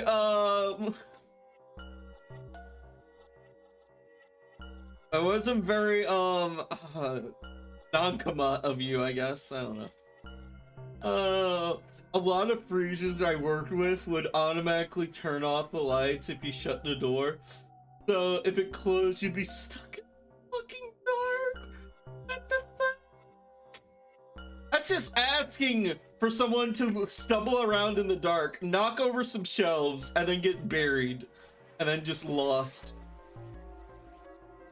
Could you imagine if you did it on the weekend? And then it wouldn't be until Monday until your coworkers found your lifeless corpse? Yeah. What do you mean I was We were gonna die! Oh, yeah? But you didn't. So everything worked out all right, didn't it? Lotus! Lotus! What the fuck?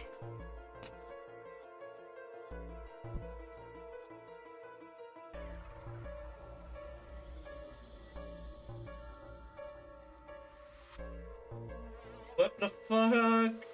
What the hell? Just kidding. It might not look like it, but I was really worried.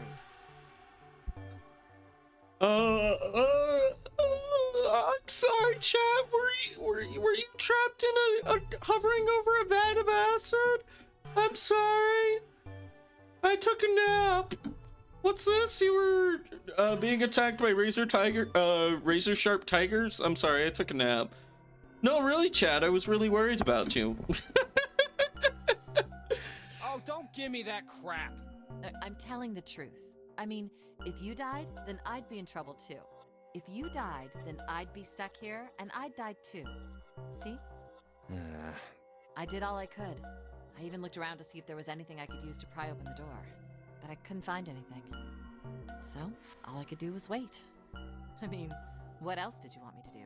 Call the cops? Everyone jammed it. Oh wait, sorry, I already read that. Fine. But there's one thing I have to ask you. What's that? You didn't close the door, did you? What? You think I closed the door on you? Ooh. Why would I do something like that? It closed on its own. Suspicion and intrigue. Is Lotus really Zero? Or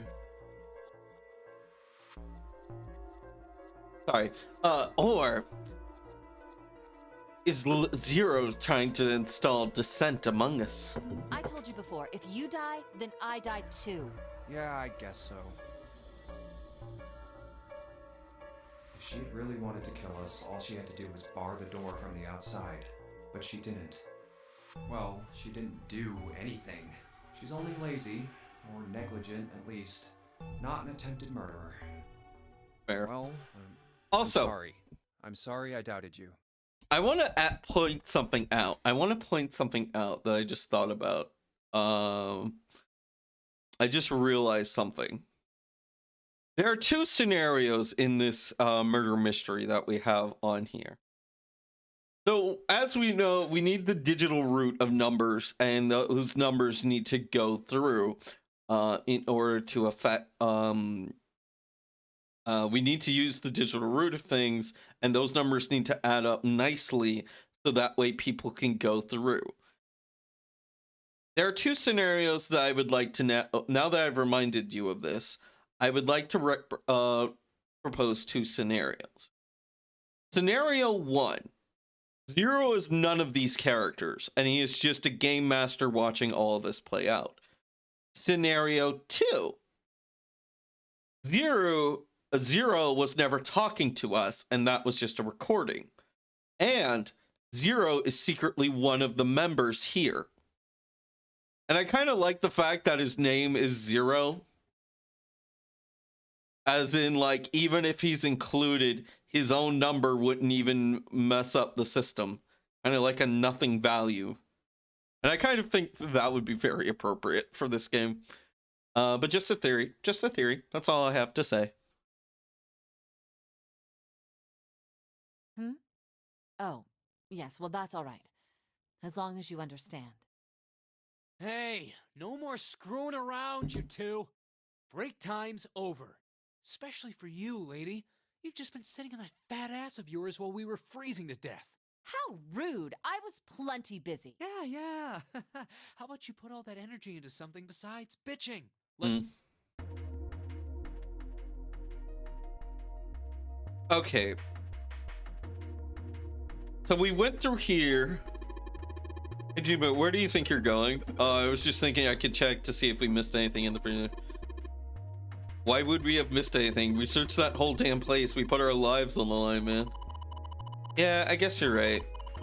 I need to go back. I don't need to go back in there. Okay, so what did that accomplish? That is true. That is also my question. Do we have a new item? We have the chicken.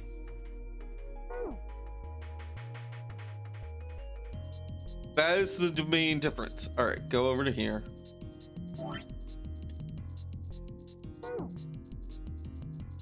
I guess I'll put this meat on the grill. Hey, what are you doing? What's that going to do? What are you going to do with that paper burns? Come on, it'll be fine. I mean, it's not like it's going to burn right away. We just gotta keep an eye on it and the paper will be fine. Well, they can argue all the way. I'm going to keep an eye on this part. Cool, looks like it's about time. I'm going to try to take the paper out. Jumpy, be careful. Sweet of her to care, but I know what I'm... Yeah. I told you. Hey, what the hell are you doing? Hurry up and take the paper out. It's not coming out. This thing's frozen stiff. I can't get it out. So we're going to have to cut the meat. Looks like it that way.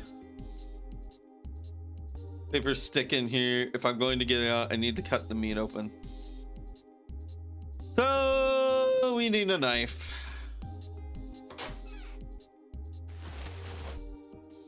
What's in here? Oh, look! Dee no! A rusty knife. I don't think we'll be able to use it while it's like this. It's futile. Futile? You know, a waste, useless, pointless. Oh. I don't know about that. I think a rusty knife is still better than no knife. Any particular reason you want? Oh, no reason really. I was just thinking about futility. Huh? Why were you thinking about futility? Oh, man, you're just inviting despair right now. Well, it has something to do with the Titanic. The Titanic? Yep. Have you ever heard History the story time! that the sinking of the Titanic was predicted? No, I haven't. No, I haven't. What is it? In 1892, 14 years before the Titanic sank, a novel was published. It was called Futility. It was written by an American novelist named Morgan Robertson. Good joke. The story was about a big cruise ship colliding with an iceberg and sinking. Of course, if that was the only similarity, there wouldn't be any reason to mention it. It wasn't, though. The name of the ship, its nationality, course, departure time, size, displacement, maximum speed, number of passengers and crew, the number of lifeboats, even the location of the accident itself, and the cause and the location of the damage. Everything matches the Titanic almost exactly. What? So you mean to tell me that nobody tried to warn this Titanic guy? The guy in charge of the Titanic was like, hey, yo, your ship has been predicted to fucking wreck, my dude. God. Could you imagine if you were on board the Titanic and somebody was like, oh yeah, hey, I read this cool book about this this ship by the same name. Oh yeah. Oh, how's it end? Pretty badly. That's just fiction. That would never happen to us. Oh God. It was almost as if 2 seconds later, you just hear giant metal sounds crashing. But this book was written 14 years before the Titanic sank. But that's not all. It wasn't just futility that predicted the sinking of the Titanic. There were 2 other similar stories written by a man named William Thomas Stead. So wait, why? Oh man, this guy Thomas Stead is doing the same route as the Digimon movie guy. Like, you know, I kind of like this story idea. Let me run with it and make it into a full-length movie. Both of them before the accident. One in 1886 and one in 1892. Let's see. Let me check something real quick. 1 and 8 is 9. 8 and 6 is 14. 14 and 9 equals 23. 2 and 3 is 5. Never mind. We went through the 4-door. Just kidding. I'm just grasping at straws. But 1892, 1, 8, 9, 9, 18 plus 2, that would be 20, 2, 0. Yeah, never mind. They're just dates. Stead wrote 2 stories that had striking similarities to the Titanic disaster. In one, 2 ships collided. Many of the passengers died because there weren't enough lifeboats. In the other, a ship collided with an iceberg and sank. I don't know. I mean, I'll give you that it seems a little weird, but I'm pretty sure it wasn't too uncommon for ships to hit icebergs back in the day, or even other ships. Right, I knew you'd say that. What? But what if Stead had some sort of special powers? To be more specific, what if he had the ability to do automatic writing? What? Automatic writing? Wait, are you... Do you mean prophetic writing? Are you talking about when someone's possessed by a spirit and then they write a bunch of stuff without knowing what they're writing? Oh! Yeah! There's a character... I've seen this trope before. There's a character in Hunter x Hunter that does that. It's the mafia's daughter. It's a mafioso's daughter, and she has the ability to get possessed and then write a bunch of stuff. She basically writes out a bunch of poems, and it serves off as a warning about someone's imminent death. So, like, I believe from the mafiosos, it was, don't go downstairs. If you go downstairs, you'll fucking die. But much more flowery language and much more eloquently written. And so the mafiosos were like, all right, fine, we'll just not go downstairs. We'll take the elevator. But the elevator went out, and then the stairs up went down, were no longer an option, until ultimately they did have to go down. Enigma. I haven't heard of that. Let me Google that. Enigma. Is that an anime?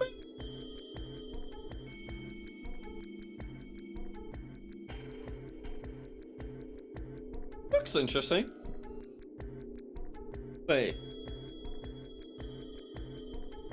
A mystery manga. Okay. There's a character called Enigma from one of my favorite shows. It's called Myriad of Colors Phantom World. It was a really good show. It was an okay show that kind of got popular for a week. That's how I found out about it. But it has a really important quote. Well, not really important, but a really quote.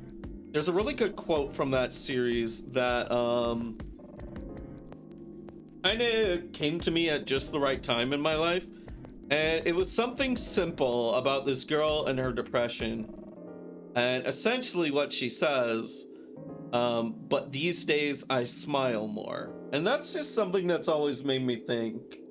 And yeah, I guess you could say that's something.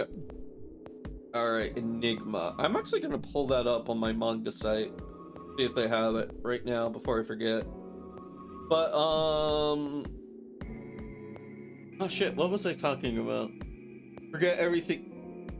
I Googled and there's immediately spoilers. Okay, don't worry. I didn't devote a ton of memory. I'll probably forget about it because I'm double reading. I mean, I am looking stuff up and I'm putting it up, so I don't think I saw much. Oh.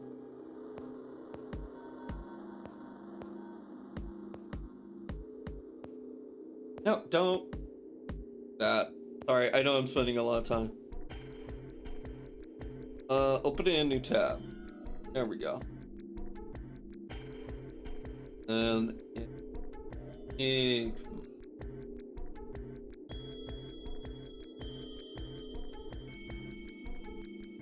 we go. Oh, cool. They have up to volume 7. Sweet.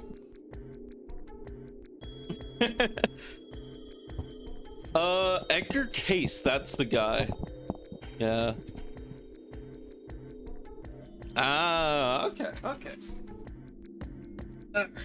But yeah, that I've heard of like people who've done that before, so that's interesting. But yeah, it was just a really cool show. I watched. I don't know. That line has always been very. I don't know. It's been very core memory to me. Just the fact that, like, essentially it goes into like, yeah, like from time to time, I will still feel depressed and whatnot. But these days I smile more means like I don't know. It feels like appropriate label. It feels like an appropriate summary for like getting over depression, because you're not like there's no cure for depression. You're always going to be you're always going to have days that you are not good. The point of it is to have days that you are going to smile, and that's kind of just a good summary of where I used to, of like a place that I used to be mentally, and then like more so where I am currently. But yeah, I used to be I used to have a very dismal outlook back in middle school and partially of high school. But yeah, anyways. Sorry, that may sound confusing and I may not sound like I'm making any sense whatsoever, but just know that short of it, I really like Myriad Colors of Phantom World. Yeah, and that quote has always stuck with me. But yeah, Spirit, and they write a bunch of stuff. What do you mean, yes? That stuff's a load of bull. But Jumpy, you said you believe in curses. Come on, that's totally different. Okay, let's say, hypothetically, that automatic writing isn't a total load. Mm-hmm. These guys still couldn't have predicted the sinking of the Titanic. I mean, why not? When this dead dude wrote his thing, nobody had died on the Titanic yet. So if automatic writing is about being possessed by dead people, who the hell possessed him so he could write that stuff? Okay, you know what? This man has a thing. This man raises a good point. Unless he was possessed by time-traveling ghosts. Then maybe. Sounds like a Doctor Who episode, you know? A man gets possessed by a ghost from the future. Yeah, I should write that. Who the hell possessed him? That's not it. What's not it? Stead wasn't possessed by a spirit. He was doing the possessing. What? What are you smoking? William Thomas Stead was a passenger on the Titanic. Oh, that is juicy. He just wrote down what he saw with his own eyes 20 years before it happened. Well, I mean, guy goes sailing because he likes books about likes to write books about sailing. Yeah, this game rules. It really is. It really does feel appropriate. I really do like it. It's giving me, it's hitting all those good like AI Somnium Files feels. And yeah, that's exactly what I was hoping from this game, and it is delivering. I am a very content customer, you could say. Imagine writing several books about ships and sinking tragically and then going on to write on the Titanic. It starts going down. Yeah. I mean, honestly, it kind of makes sense. People write about what they're interested in. I mean, if you spend a lot of time, that makes me wonder, was Thomas Stead just known for going on boats back 20 years prior? Was he just like going on a lot of boats 20 years prior, or was it like, hey, my book did really well, I should sell it to people on ocean cruise lines and I'll go on one myself? Or was that like his mentality is like, oh yeah, people will be interested. Oh yeah, people want to read about a book that reminds them of the potential horrible way that this ship could go down. Well, why don't we talk about this some other time, okay? Huh? But yeah, it kind of makes a little sense. Like, oh, this guy had an interest in this thing that you're writing. It kind of makes sense that I would go out and do it. But not expecting it to actually sink. Come on, let's get back to it. Okay, we have a knife. A knife.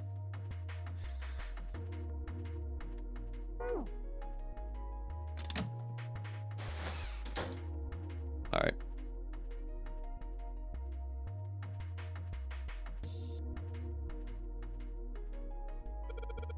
We've got to cut open the meat to get the paper. We should be able to use this knife. It's not working. The knife is too dull. Well, it's probably because it's all rusty. If we had something you could sharpen the knife with. Yeah, I have yet to see a knife sharpener. Nothing useful.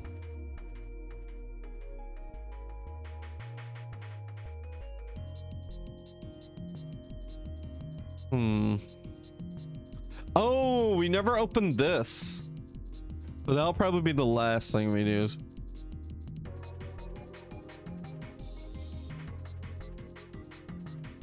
That's the door out.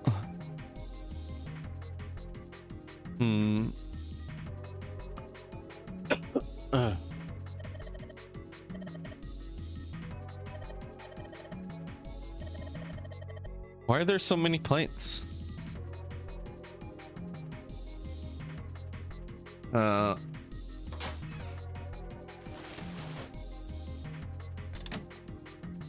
they didn't include it in here.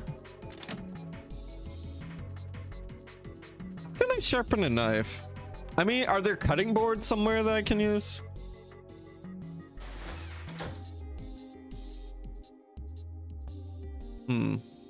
Over here. Look up. Doesn't see anything useful on it though. Fuck me.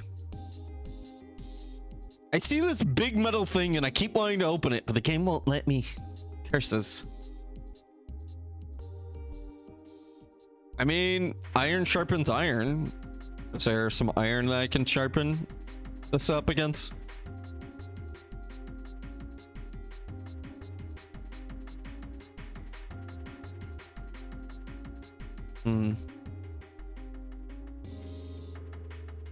Big bucket made of tin, there's nothing inside of it. Big bucket made of tin, there's nothing inside of it. Oh, this is different. Whetstone, hell yeah.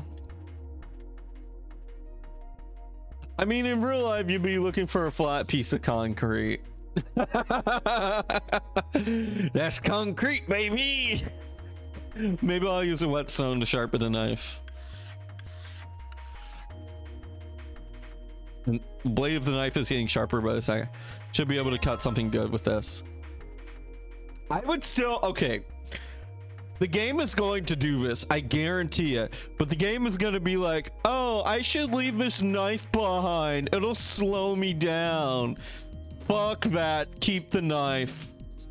Or if anything, kick the knife into the hallway as you go through the door and then just run past it and leave the knife.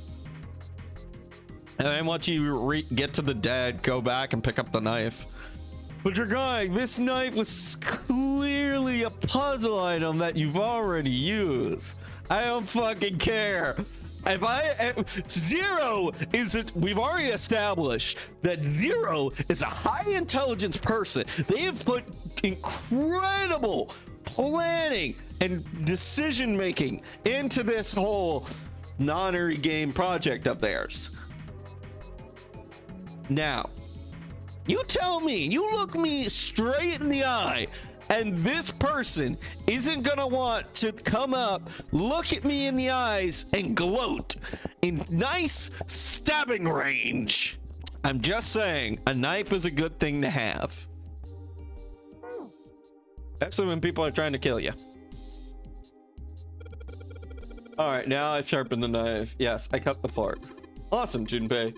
We can cut out the paper. Pork note. Okay, so we have the key, we have the clue, now we just gotta shove it in the mechanism.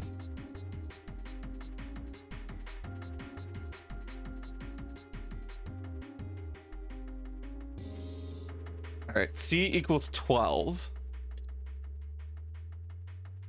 F equals 15. So 12, 10, 15. Got it.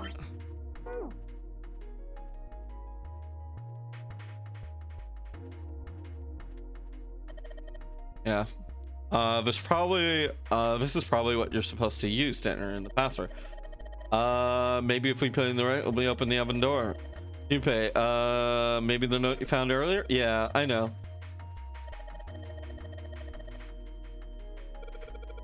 Yeah. Then I press E. If I screw up, just press close. All right, let's give it a shot. And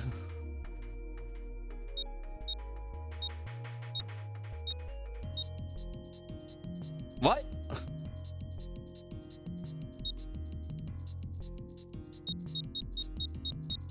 It's only 3 numbers.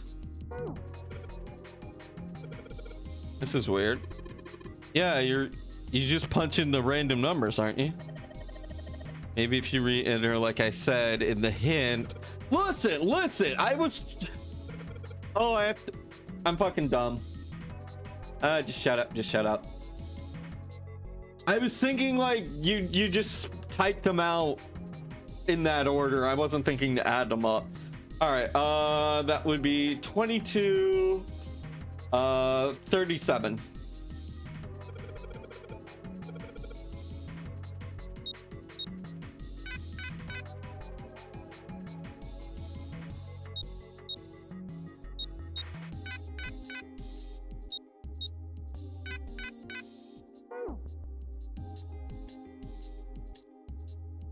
Hold on, it's a 3-digit number?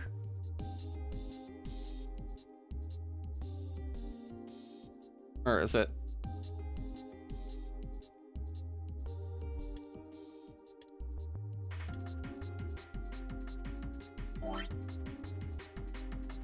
There's only the one side. C plus 10 plus F, and it has to be a 3-digit number. So 12 plus 10 plus F. That would be 37. Oh, wait, maybe I just need to be... Yeah, I know. Yeah, because when I tried to input more than 3 digits, it didn't like it.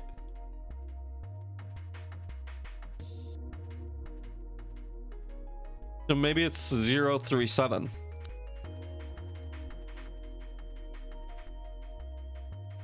Zero. Oh, I hate this. I don't need that every single time. I'm gonna get distracted and then forget. Okay. So watch what happens when I try to tap 1 a bunch. So like it only allows for 3 numbers.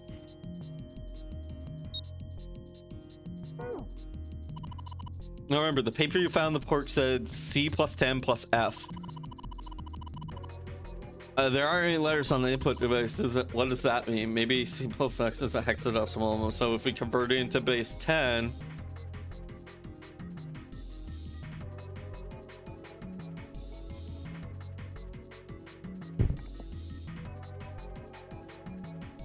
yeah, right, but why not 37?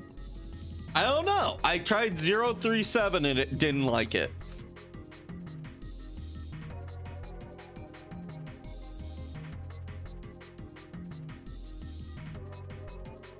C is 12, F is 15. Oh, I see where I fucked up. I see where I fucked up. I took 10 at face value. 10 is 16. So the real value is 12, 16, 28. Plus 15. That would be 40. 43. 043.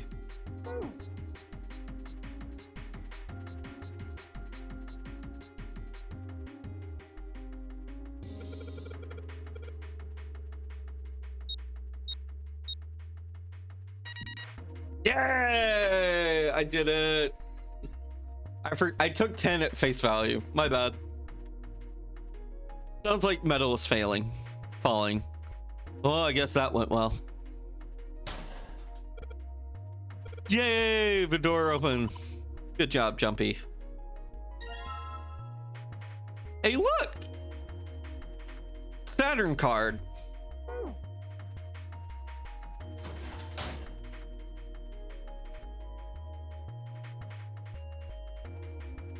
The door to the bathroom. I don't need anything. Oh, wait. This door. Yes! I think it's unlocked now. You did it, Jumpy. Let's get out of here. Patchy. Yes, let's go.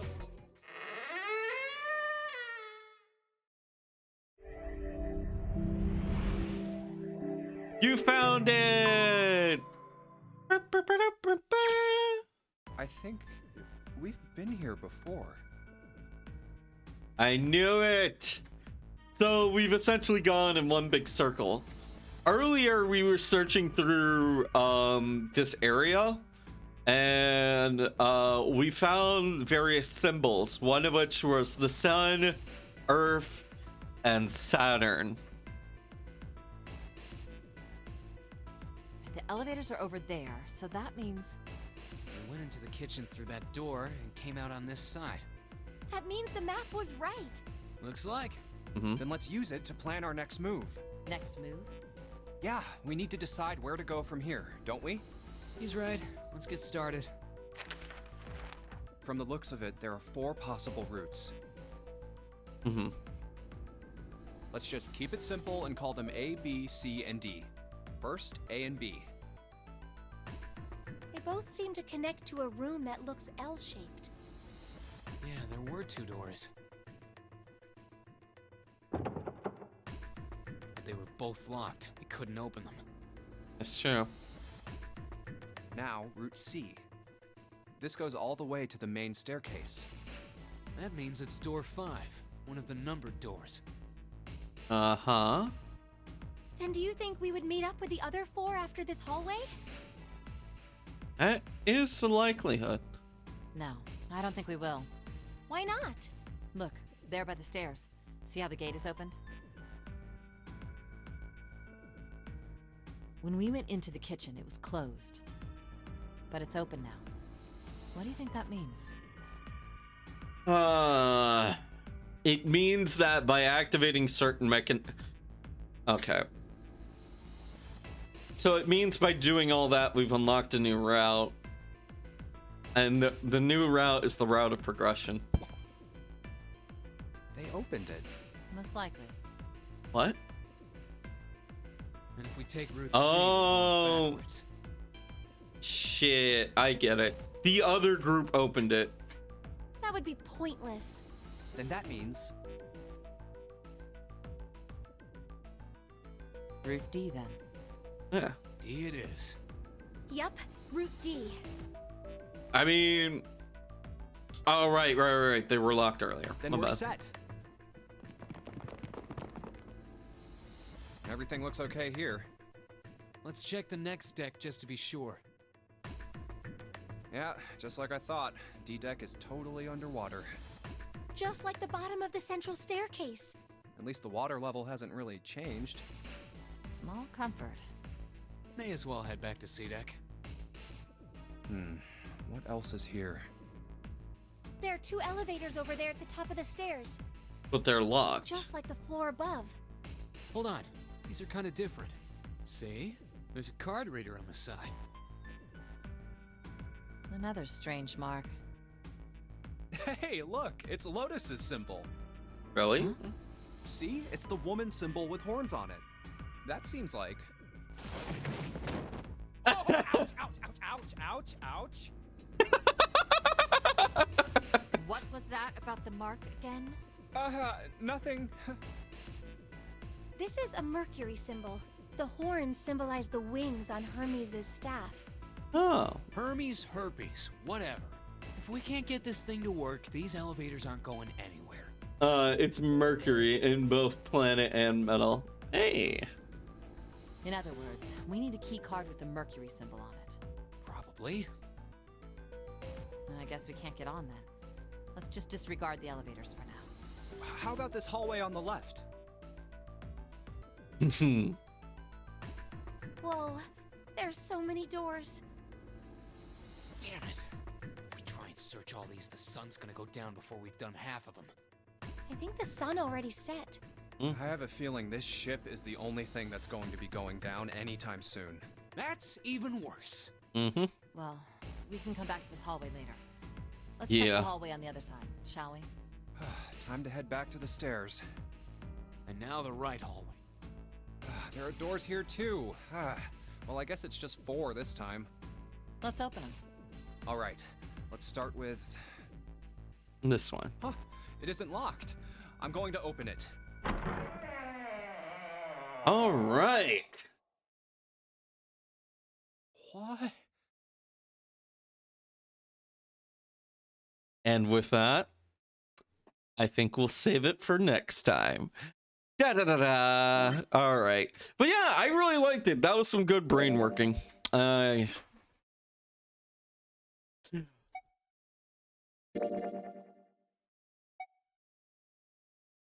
wait, no. Yeah, I don't like the fact that all of the safe slots look identical except for this marker right down here. But other than that, but this has been, I've been enjoying this a lot. This has been good. This is just, yeah, not a bad team to choose for your first try, actually. Hey, that's good.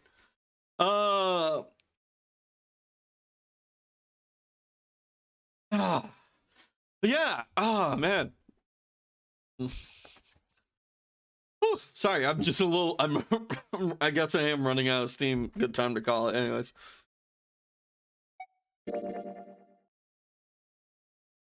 But yeah, well, it is getting late. I know it's kind of like a weird place to cut things off right now, but yeah, I gotta go do the things. And yeah, why don't I quickly check to make sure. I'll probably will check out the manga people recommended. And yep, I still have it pulled up. But let me just see if there's anyone I can send you guys to. That person's really cool and they don't option. No.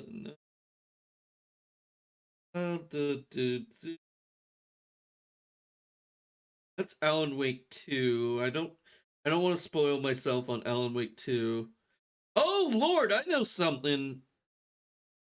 I know something that you'll love. Yeah. So if you've ever for those of you, let me go ahead /raid Leshy IRL. So if anyone here is a fan of Inscription or card games in general, then you'll be in for a treat for tonight. But yeah, we're just gonna go ahead and raid Leshy IRL. Just put the guy who's behind the Inscription games. So not games, game, Inscription game. But yeah, y'all are in for a treat. Yeah, enjoy.